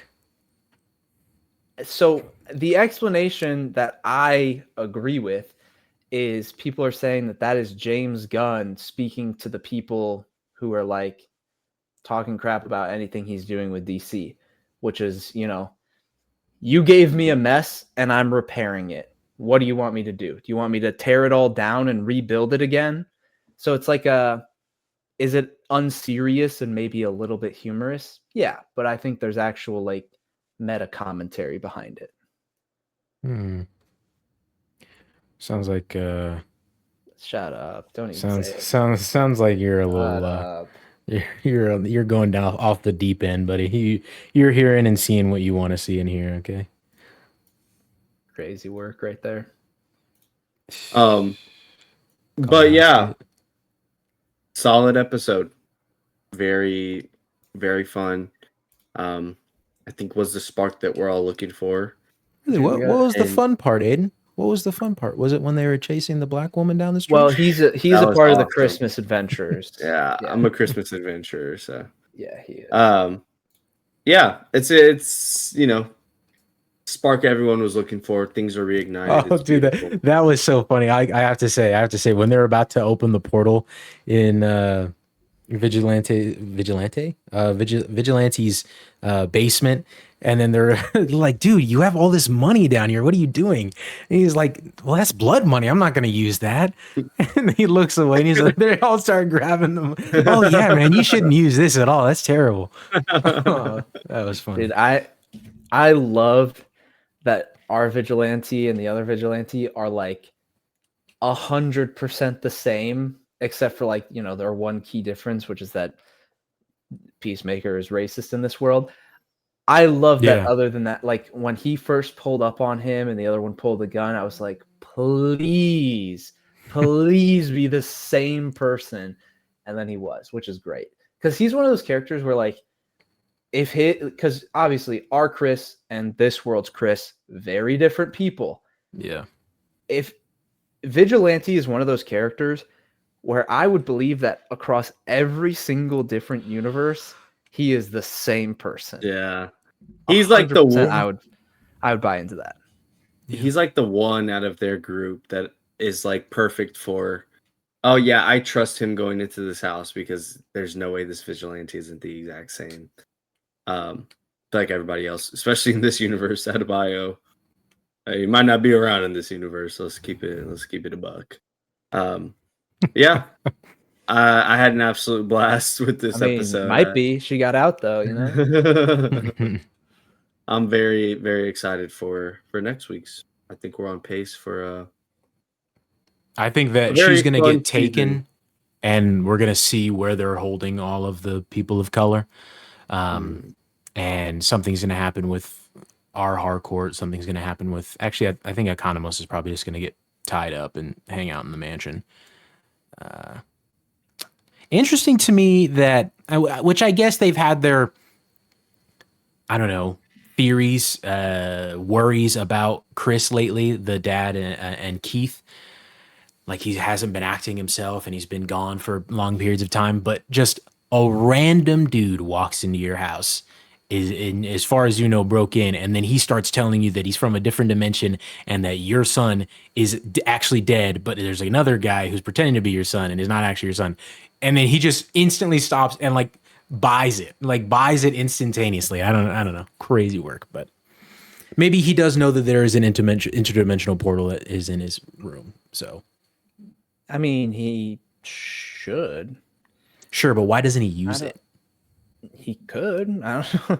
Like, who's to say he doesn't? But it's also one of the, like, how do these dimensional portals work? Like, did he who constructs them? Mhm. Like, you know, Did they always find an alien in every universe or something? yeah. Or did Just they make the technology themselves in this one? Yeah, the way that like the doors between worlds work, it's like doesn't make a whole lot of sense, but also they definitely have used it because of the Peacemaker helmet rack. Yeah, you're right. Yeah. Maybe just Peacemaker uses it, but then the dad would still know about it. Yeah. I don't know. Yeah, see, those are things I'm anticipating for the next 2 episodes. So, should be fun. It should be a fun conclusion. I want to see both. What's fun about it? all of it. I want to see both vigilantes going ham on these people. Yeah, I think something's going to happen. Something is definitely going to happen in terms of different dimensions and something happening to one of our group members, whether that's vigilante, I don't know, maybe some switcheroo, I don't know, something there's a lot to do with, and I don't think James Gunn will just play it super safe and get all of them out safely, no hiccups. So I'm interested to see what that is. I kept pausing the next week's on for certain aspects, Charlie, not what I texted you, but things that happen just to see like, oh, what's there. So I think there are definitely some interesting things that they can play around with. So, but yeah, Peacemaker episode 6, the spark that brought us all back and woke us all up.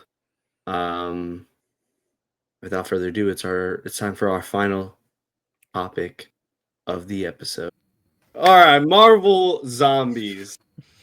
Let's get into Ben thinks this poster is mid right behind us, ladies and gentlemen. Those on YouTube, we'll move our cameras down so you can see it. And look how fantastic this is. It's Ben, good. when we showed it to him earlier today, no, he hesitated. He's like, I mean, it's a poster. It's a poster. No, that is life itself, brother. That is an actual banger. Yes, I mean, who would have thunk? Who would have thought? You know, all of the things that we're about to get into with this show, whether it's good or bad. Yeah, specifically what you're going to get into, Aiden. First reactions, instant reactions to Marvel Zombies, Marvel Animation's newest installment. In 3, 2, 1. Absolute banger, bro. You're lying. Aiden's lying. Aiden's lying. I loved it. Actually, solid 8 out of 10. No, I did. No, I did too. I did too. I did a thumbs up and then like a almost all the way thumbs up because I hated the ending. I think the ending was terrible. But I have criticisms, but overall, oh my god, I thought this was a banger. Dude, I loved it. I thought this was awesome. Yeah, this the was whole everything way through. I loved it. I wanted out of What If. Brandon made an excellent point where he said the problem with Marvel isn't the characters, it's just telling compelling stories. Because I was like so locked in on everything. Every ending, every time the episode ended, I was like, wow, I want more. I immediately want more. I want to know how this concludes. 4 episodes was not nearly enough. I thought that this was fantastic. For recent Marvel standards, I thought this was fantastic.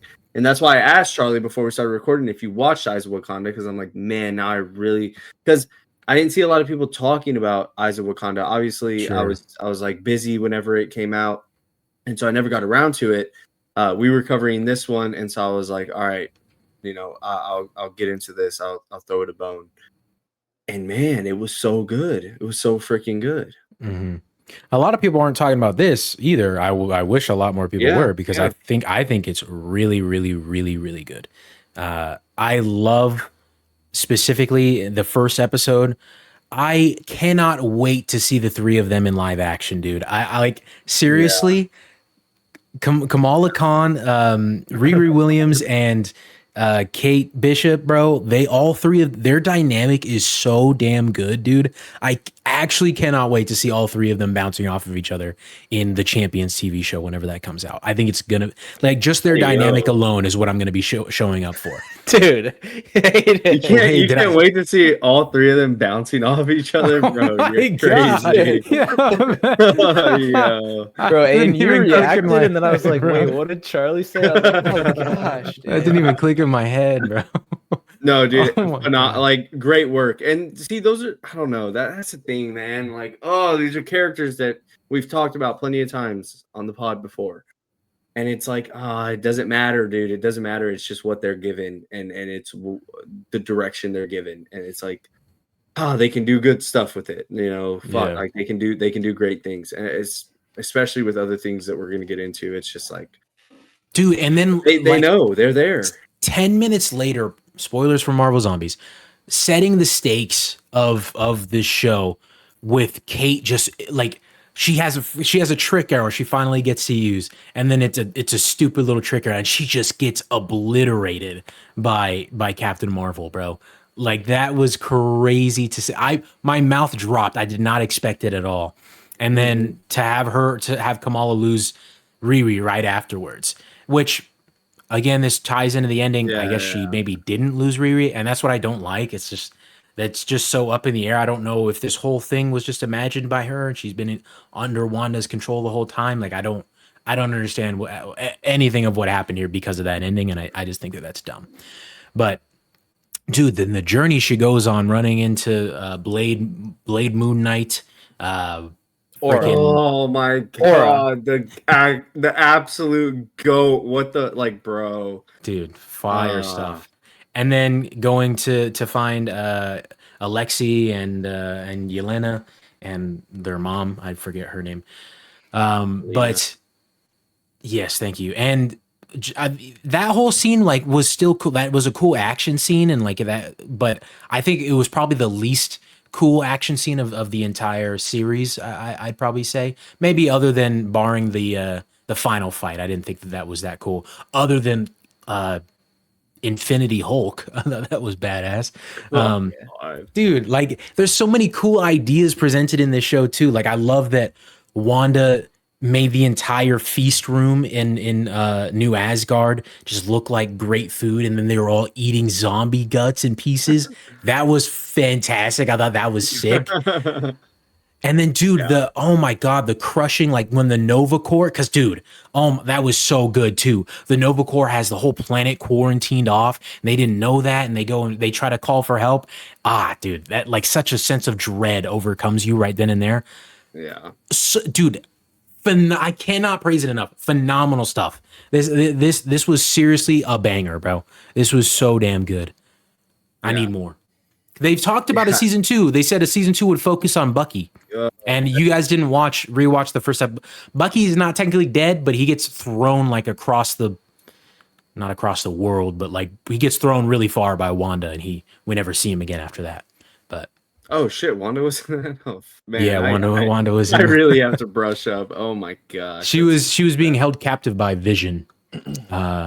Held captive in a sense, but he was holding her. I even watched this what the so hell? He could feed her. He was feeding her pieces of T'Challa slowly. Wow. Yeah. Before we get into Ben's thoughts, because I'm excited to get to that. Yeah, my God, man. Yeah, it's just the things they play around with. I was really, again, y'all know how I am with Red Guardian, and they just did not stop with that shit. Oh my God, it is the worst. What is it with Marvel animation that as soon as they get their hands on Red Guardian, they're like, let's just make him the dumbest, most unfunny oaf in history. Wait, but you like him in Thunderbolts? Yes, I love him in Thunderbolts. Really? They are two completely different characters, it feels like. Just when it comes I can agree to a certain extent. Jokes, I don't know. We got to see him show some emotion here, good. And he did turn more serious after everything. He was, I don't know. I think that moment where they're like, "Hey, you look sad. You can't be sad while at a feast. Come sit down with us." I thought that was great. But up until that moment, I don't know. It's just and here. Okay, let me get my big complaint out of the way. the fucking stupid ass Marvel humor. Can we stop? Can we stop? It is god awful the Which one entire are you? time.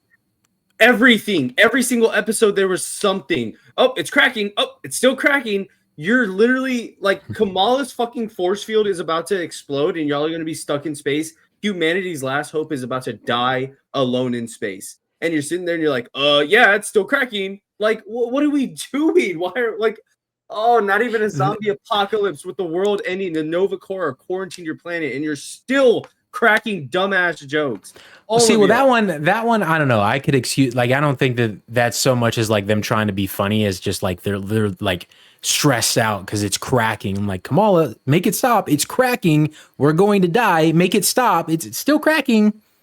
Well, and then even whenever they see Scott Lang, she's like, "Oh, Scott Lang's head," which is oh my god, it's the dumbest fucking joke in this entire in the history of Marvel. Scott Lang's head just being carried by Doctor Strange's cape. There's no reason for any of that. There's no reason that should find something cooler.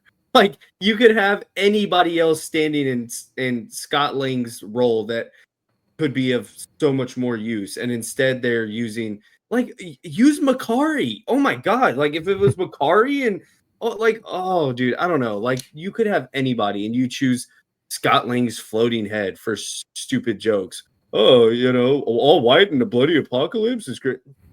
Really, bro? Really? I don't know. Like the humor just did not hit at all, and it pissed me off because I'm like, okay, fine, I could see this in What If. I still hate it, but like whatever. I was like, kids are not going to be watching this. Why? Like, why is this? Why do you still feel the need to throw this dumb humor in there? Throw some cuss words around. I don't know. Make this fucking rated R instead of just like, killing zombies. I feel like that's the same as killing robots or stormtroopers. Oh, okay, you crush a zombie's head. All right, cool.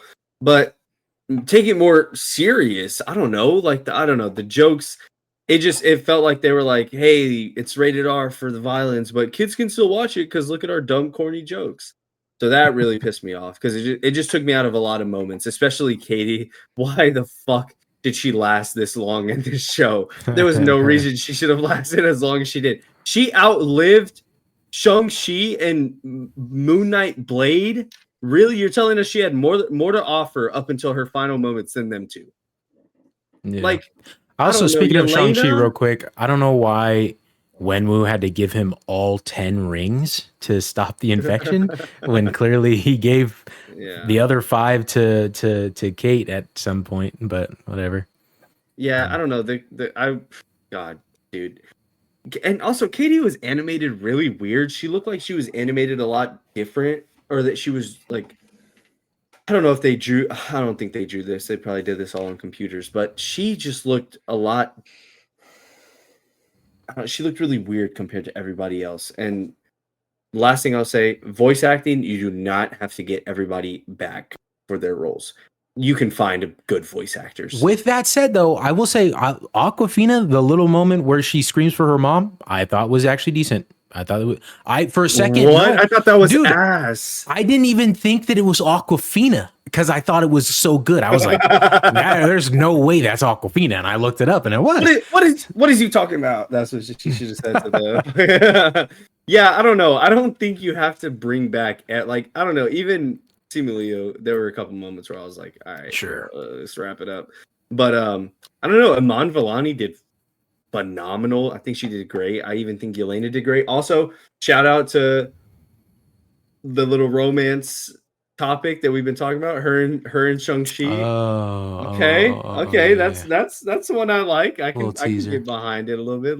That was a nice little pebble they threw our way. But anyways, biggest criticisms. The humor was god awful.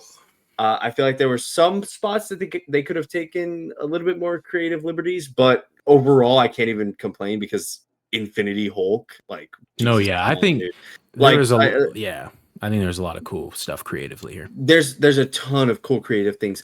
More so like my small CinemaSins, like Scott Lang's head flying. Like there's a lot cooler placeholders that you can use.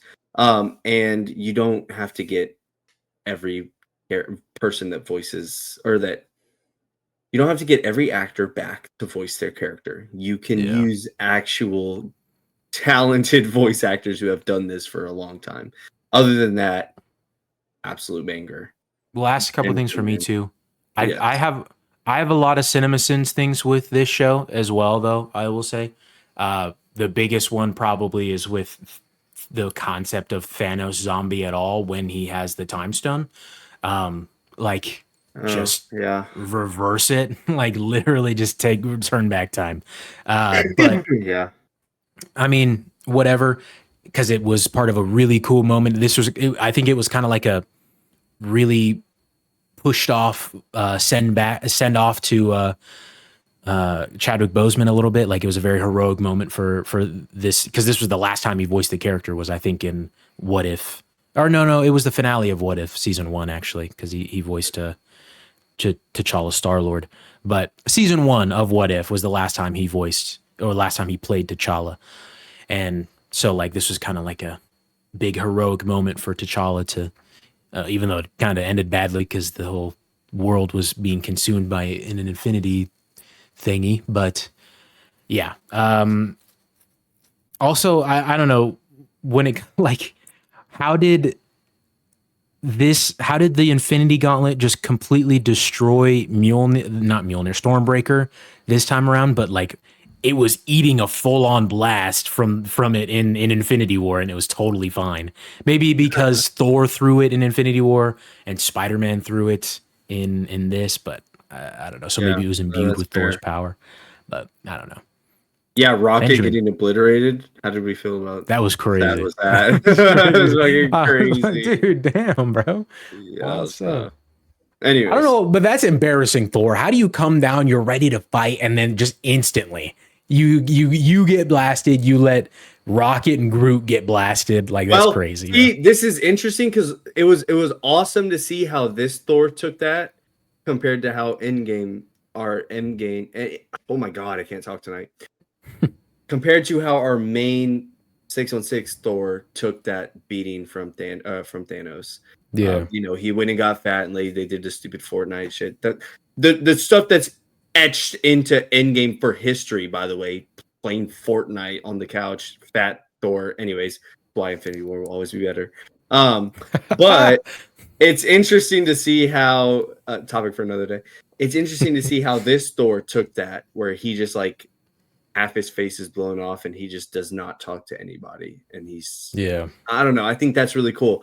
But in every universe, oh my god, I'm gonna lose it.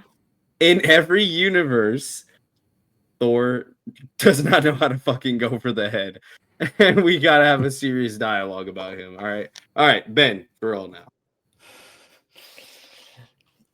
I guess I'm the villain here. I mean, I really liked it, and I think like all the moments that you guys are talking about being great. There's a lot of great moments in it. Conceptually, I mean, we've thought that like the What If episodes, some of them are like pretty boring and that they should have done more interesting stuff. This at least is like a fully fleshed out story that's actually interesting and engaging.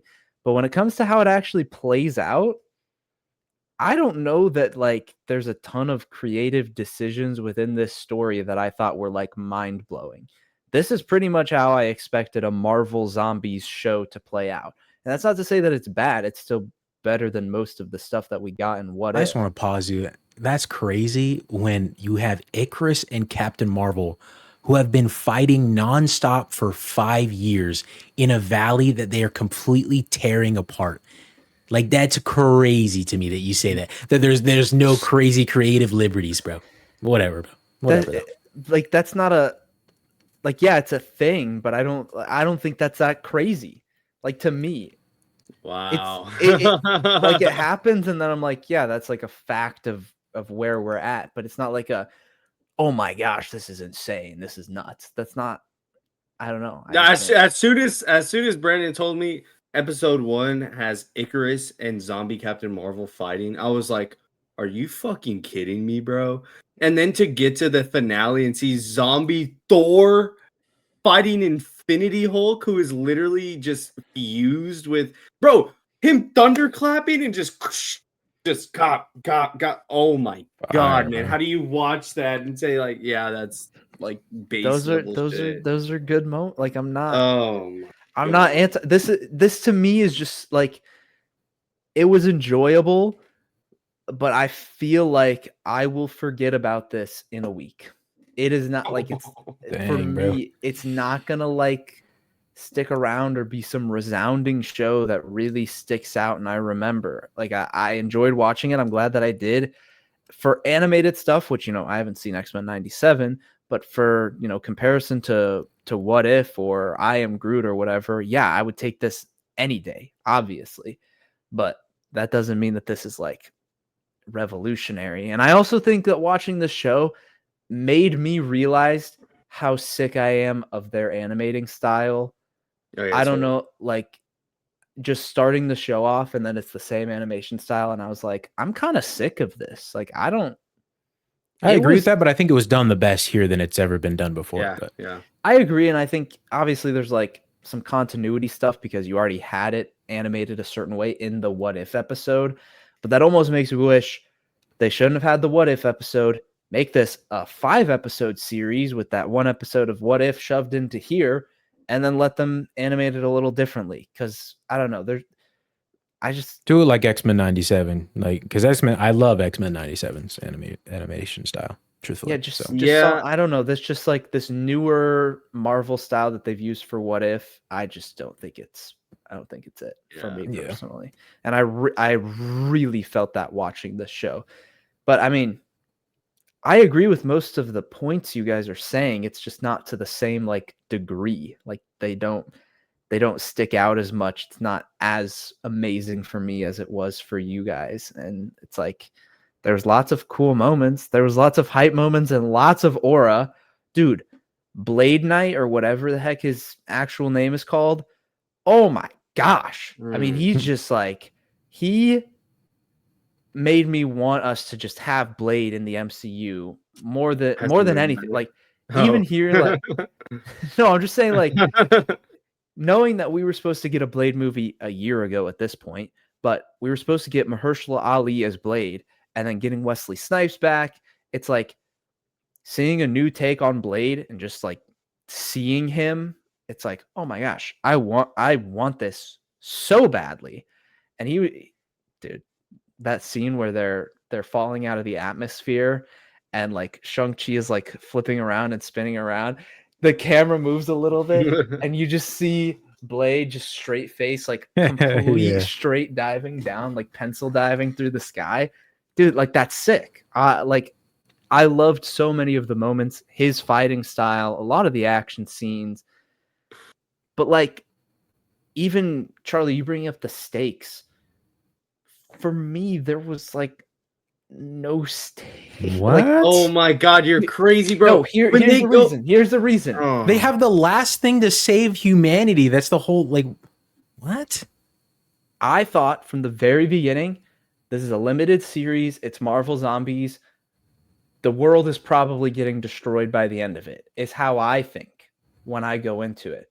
And so for me, any death that happens is like so inconsequential. Like Rocket just getting obliterated, I could be like, oh crap, like that's crazy that they just killed off Rocket.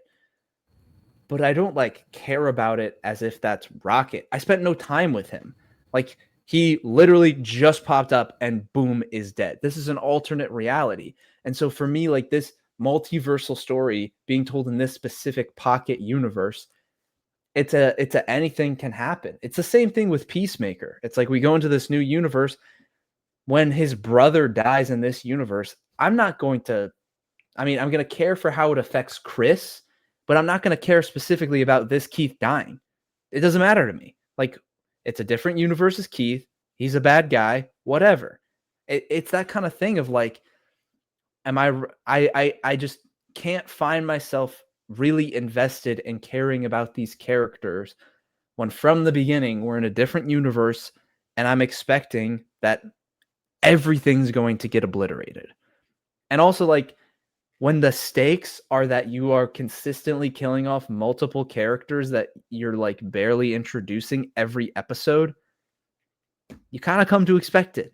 I don't See, but I don't know. That added to it because then by the final fight, like I'm sitting there the whole time being like, I just want Blade Moon Knight to survive. Like that's all I care about. And then boom, that moment happens, and I was like, fuck, no way, And so every episode that, you know, we travel with Zemo and then Yelena sacrifices herself. I'm like, dude, they're like nobody is safe, and this is consequential to getting the Nova Corps' attention.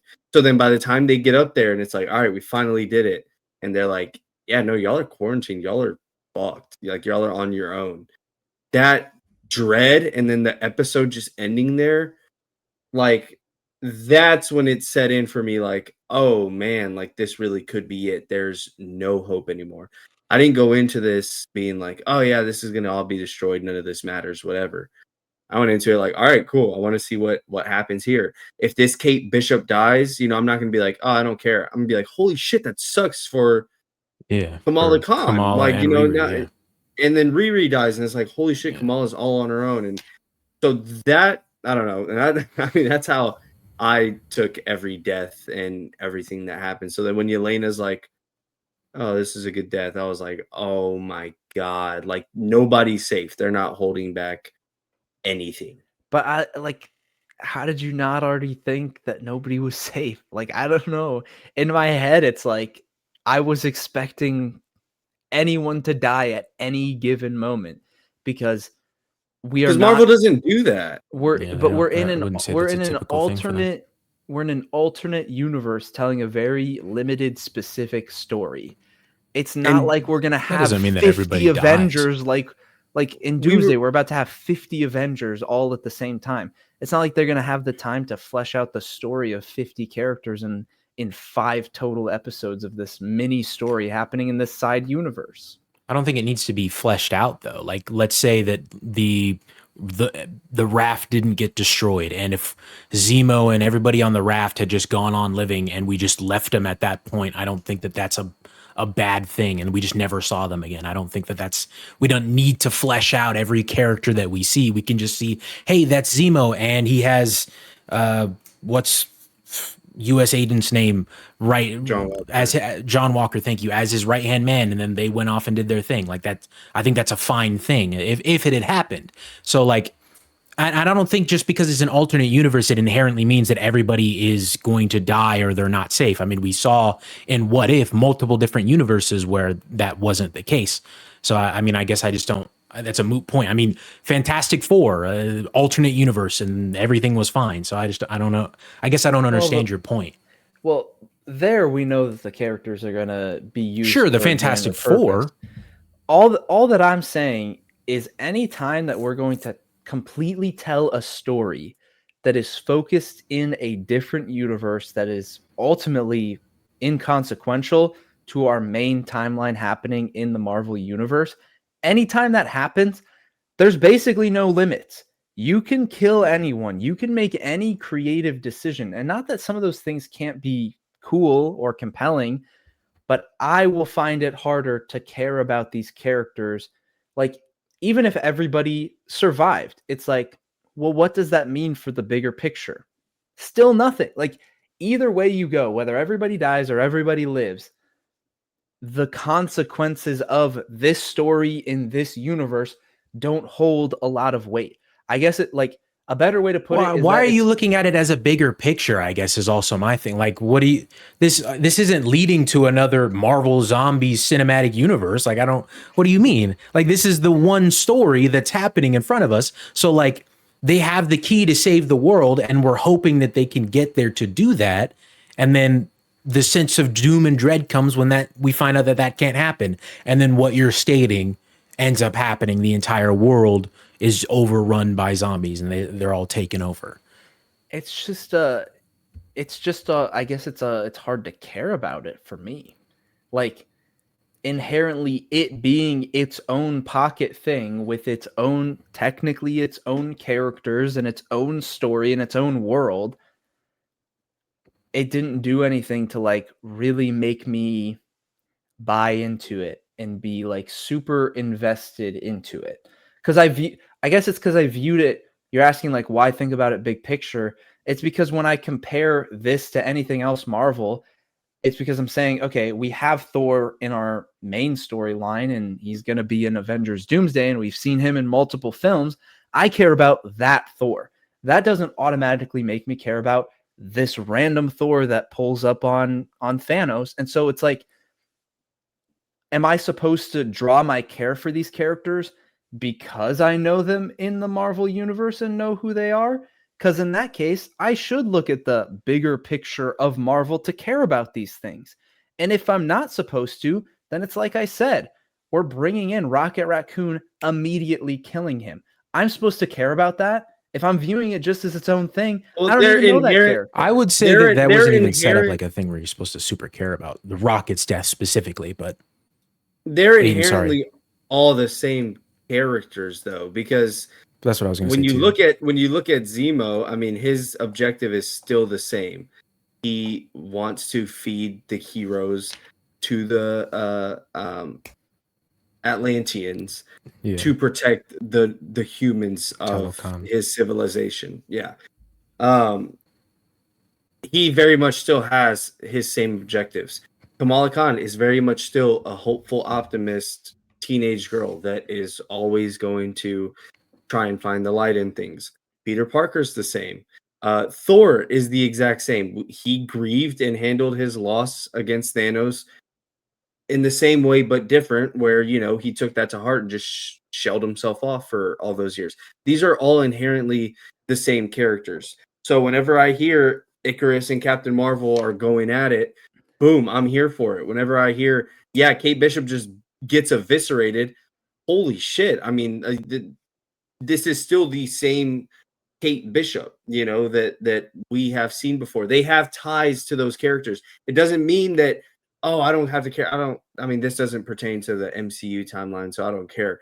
It's just like they are all inherently the same character, you know, like it's. And at the very least, you can infer what they've been through. Like when it comes to Thor and how he ended up at that point, right when he landed in front of Thanos, like, you know what he did to get there because you've seen Infinity War and whatnot. So you can fill in the blanks of where his character's been and why that final battle was his breaking point, and see where this turn is. Instead of turning and getting fat and playing Fortnite, he just breaks down and sits in a throne all day long. So like you can take those, like it's like knowing the backstory of a character, the origin story of a character before you go into, like Tom Holland's Spider-Man. We all assumed that he lost Uncle Ben at some point, but we never saw it, but we all assumed that he lost Uncle Ben. So that moment when he's telling Ned in Homecoming, she's already been through so much, like we can infer, and like that's a little emotional moment.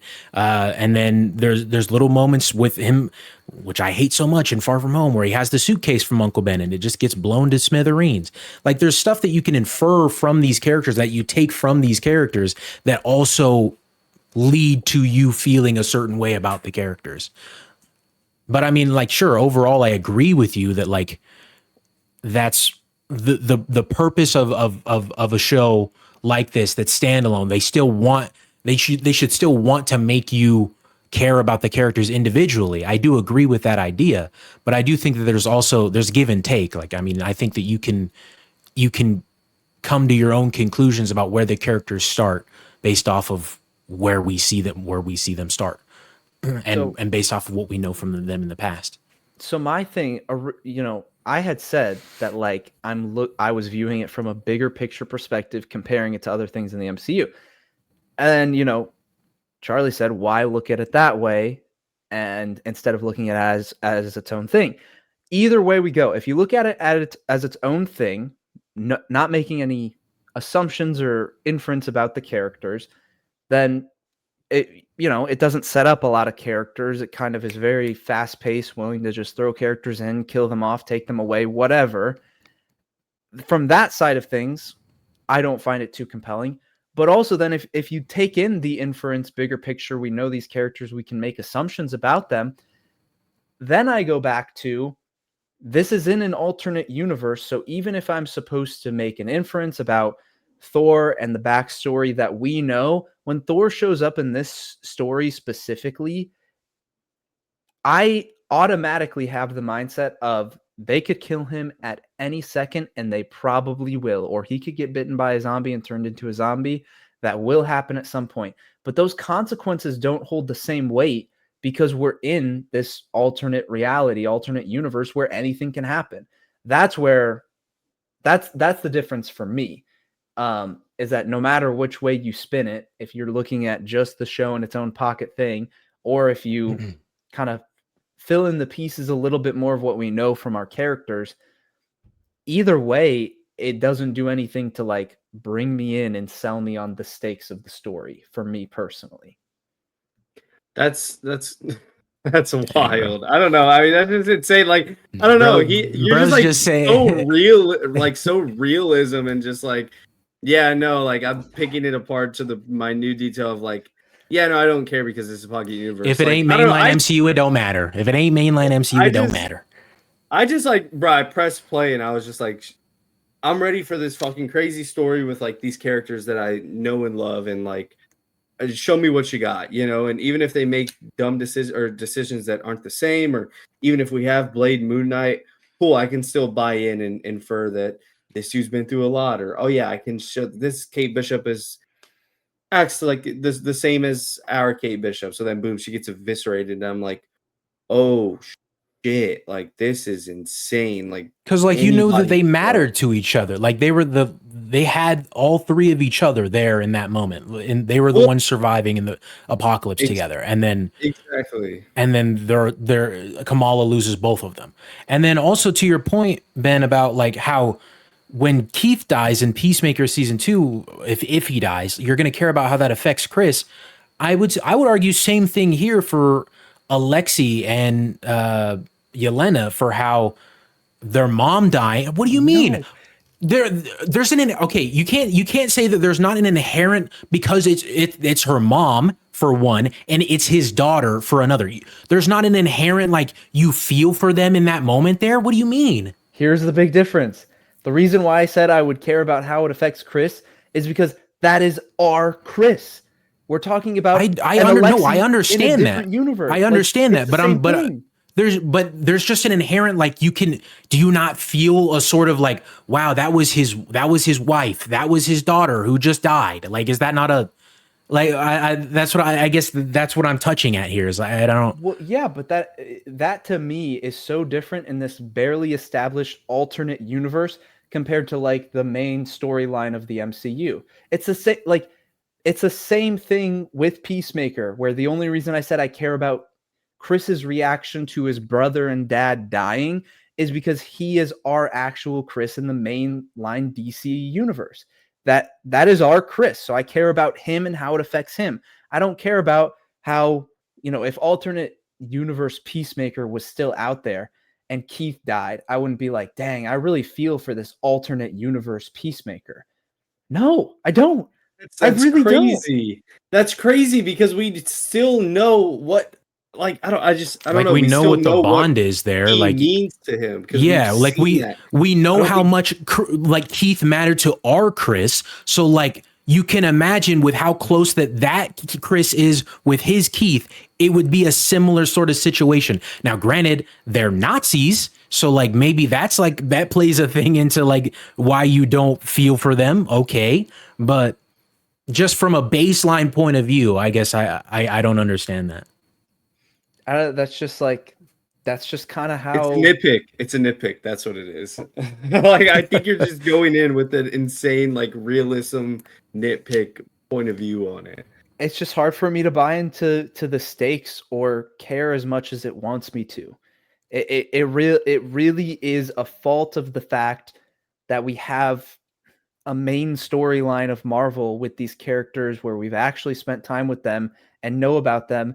And those things matter to us, where if you just bring us into some random animated universe where you can literally do anything, then that should be like, the stakes are even higher, because if we're sitting around watching Captain America and Iron Man walking around and you're like, oh my God, I fucking love the Iron Man and Captain America. And then boom, Captain America gets sniped in the head. You know that shit can happen to any of them. Buy into the story. It's the same as whenever you click play on Iron Man 1. It's the same thing. Oh, cool. This is just its standalone story. Like, let me buy into this. What was the difference there? But Why do you like What into... If season 1, episode 4 with Doctor Strange so much then, Ben? Why do you like that episode? Why do I like that episode? Well, I mean, from what I can remember, because let's be honest, we haven't watched What If in a long time. Sure. Dude, that is not a mic. That's just such a random question that I have to think about a little bit, okay? I think that come on, this is not as big of a gotcha moment as you think. I have two things that I'll say about it. I think one is that it's not that it's impossible for me to care about these storylines that are happening in these alternate realities and dimensions where they can just like take creative liberty. I didn't think it's impossible for you either. I'm more so asking, like, what is it that episode did that made you care versus why Marvel Zombies didn't? Yeah. So then the second thing is actually showing the journey, kind of like our Doctor Strange in a very mirroring sort of way of like the little different things that could have happened to our Doctor Strange and how that journey would escalate into where he ends up. So we actually get to see the beginning, middle, and end of his journey, full character arc of what his story looks like is fully explained, and we're with him the entire way. You can almost view that like it's a full-on origin story for that Doctor Strange. And so comparing that to something like most of the other things that happen in What If or with Marvel Zombies, it is not like we are learning the beginning, middle, and end for most of these characters. These characters are tossed in the middle of our story where we now have to infer who they are because we've seen previous iterations of this character and other things. We have to fill in those gaps. We don't get to see that journey. And so it's harder to buy into. With the Doctor Strange episode, you literally see the whole thing. I mean, they basically retell his origin story from the very beginning, Stephen Strange to Doctor Strange to Supreme Strange, like the whole way. You get to see the journey. Sure. This, they're just throwing characters in at random spots. Except for Kamala. So what about Kamala?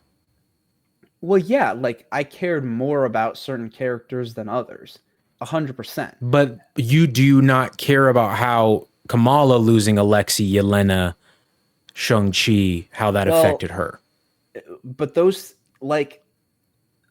are so like quick. I don't want to say superficial. It's like they just met. Like to me, it's like, does it matter that it affects her? Yes. But does it really affect her that much considering we just threw these characters into the story? That's not going to hit as hard. It's just not. So I'm trying my best to explain. Sure. But in reality, it's just like when I watch it, for me, those stakes do not hit as hard. No, yeah, and if that's all, I just want to say, if that's all you left it as, is just for you personally, like you couldn't get into it. But then when the way you were breaking it down and explaining it, like it wasn't like matching with like what I would think that you typically view things. But I mean, yeah, if you just personally can't get into it, then I can't say anything to that. Like, yeah. And I think this is just it's an MCU specific thing, or maybe it's a multiversal specific thing. Because like anytime I sit down to watch a new movie, you could say like, oh, this is like a movie in its own universe. Like any recent movie, The Long Walk, The Black Phone, One Battle After Another. It's like those are all, you could view that as its own individual pocket of storytelling. And so each time you could go in and you could meet new characters and tell new stories, the whole 9 yards. I think the difference really is that this is a Marvel project with characters that we already know, and it's in an alternate universe. So it's not like, it's hard to sell me on the stakes, because like they could come out with another What If-esque show, animated show, bring back all of these characters, not like these specifically, but have another Kate Bishop, have all of these characters in another animated show, and then it's whatever. It's like you can just keep bringing them back, keep killing them off, because it's an alternate universe. The stakes don't do they exist in this specific pocket universe? Yes, of course they do. People are actually dying. It is actually affecting people. I get that. But in the bigger picture, Marvel could just tell another one of these stories and kill off these characters again, so it doesn't hit as hard. See, but I don't think about that whenever I'm clicking play on Marvel Zombies and watching this 4-episode story. Like, I'm not thinking about that. I'm thinking about this 4-episode story, this universe, and this world being infected by zombies, and how this is tearing apart our heroes' families and friendships. That's what I'm thinking about.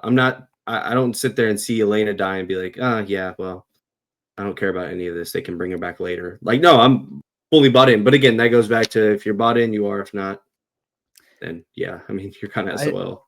I think part of it could also be it's a zombie story. And what I mean by that is, like, we see Moon Knight Blade fight Ghost and absolutely body her. And that moment was not like oh shoot, like he just got Ghost. It's more just like oh sick, like he just got her. That was kind of fire. Sure. But because even in that Ghost is a nothing character, even in everything else that she's in. No, but even okay. in Thunderbolts. Captain America, his zombie version gets killed in this show. Mm-hmm. And because he's a zombie, it's not like you're going, oh, Captain America got killed. So in some ways, like, if somebody gets bit by a zombie, it's like, is that their quote unquote death? And then, they're around as a zombie. Like Wanda, I mean, that's a bit more of a complex thing just because of her powers and whatnot. But it's kind of this question of, like, if you kill a zombie of a character that we know, is that the same thing as killing the character?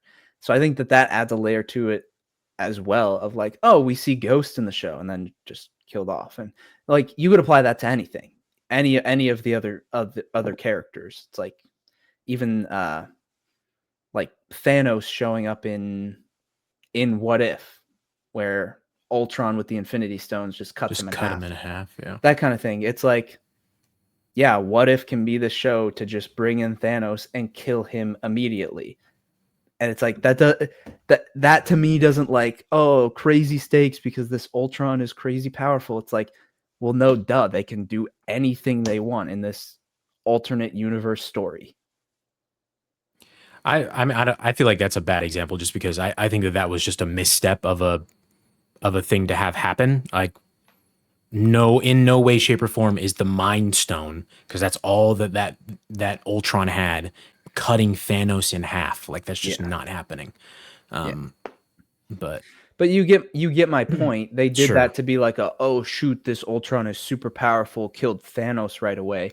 And it's like, well, you could have anybody pull up and kill Thanos, or you could have any Avenger that just gets killed off. That doesn't just, like, I guess a better way to put it. But I think that's what would make it bad, though. Like, if those sort of things happened in this show, like, I feel like both Aiden and I would not like it like we do. But those kind of things don't happen. Like, they're built up too well, and they have like a decent payoff, I'd say. Yeah. I think, and I don't know. I mean, no, I get, if you can't connect with it, then for sure. Like, I get it. Or, I mean, I don't get it because I connect with it, but I can understand. But the same principle applies of, you can bring in Thanos and kill him off right away with Ultron because you can choose to do whatever you want. It's like, you can drop in any Avenger that you want and kill them off right away, because it doesn't matter in the grand scheme of things. It doesn't. I don't know. Maybe that's like such a bad way to frame watching the show, but it's just what my mind goes to. I think it is. I think it's a detriment to anybody with that viewpoint watching any show that's like even Star Wars Visions. Like it's so like Visions is so unbelievably good and it's just beautiful animation. And then there are so many amazing stories that are told in there that are like just awesome. And if you're just looking at it like, oh yeah, but I don't care because this is just like one little pocket universe, whatever, then that's just like it's just an automatic. As soon as you press play, you're fucked. I guess. I don't know. You're fucked as soon as you press play. One thing I'd be remiss if I didn't mention was Blade killing Hank Pym, just mini cool. version Hank Pym. That was sick. So yeah, that's about. Yeah, that was the only one that I didn't bring up. Yeah, there was cool stuff, but I just this show won't stick with me personally. That's crazy. I need season 2 ASAP. I need season 3 ASAP. It was a banger. I loved it. I concur. They did a lot of I think really cool it things. banged very hard, sir. I would agree. All right. Well, that got more out of hand than I thought it would. Yeah, thanks for dragging it out, Ben. 3-hour episode, bro. Thanks, buddy. Holy cow, man. No, I just didn't think it would get that crazy over Marvel fucking zombies. But fun discussion as always. Wonderful times. Long episode. Jesus, how do we just always find a way to get back to one battle after another, baby. Jeez, one battle after another. Yeah, that's what most of it was. That's what most of it was. No, this is the length of the movie. This is the length of the movie. I can't believe we talked for as long as the movie was. That's bad. Alrighty. Big episode this week. We said it was big and fully loaded. There's something in here for everybody. Thank you for sticking around. If you've listened this far, I don't know how. Thank you for 300 subs. We're gonna keep them coming, keep them down the pipeline. Got a lot of fun stuff coming up, fun stuff to talk about as always. This has been Words from Nerds Podcast. Thank you for watching. We'll see you in the next one. Peace. Adios. Sayonara.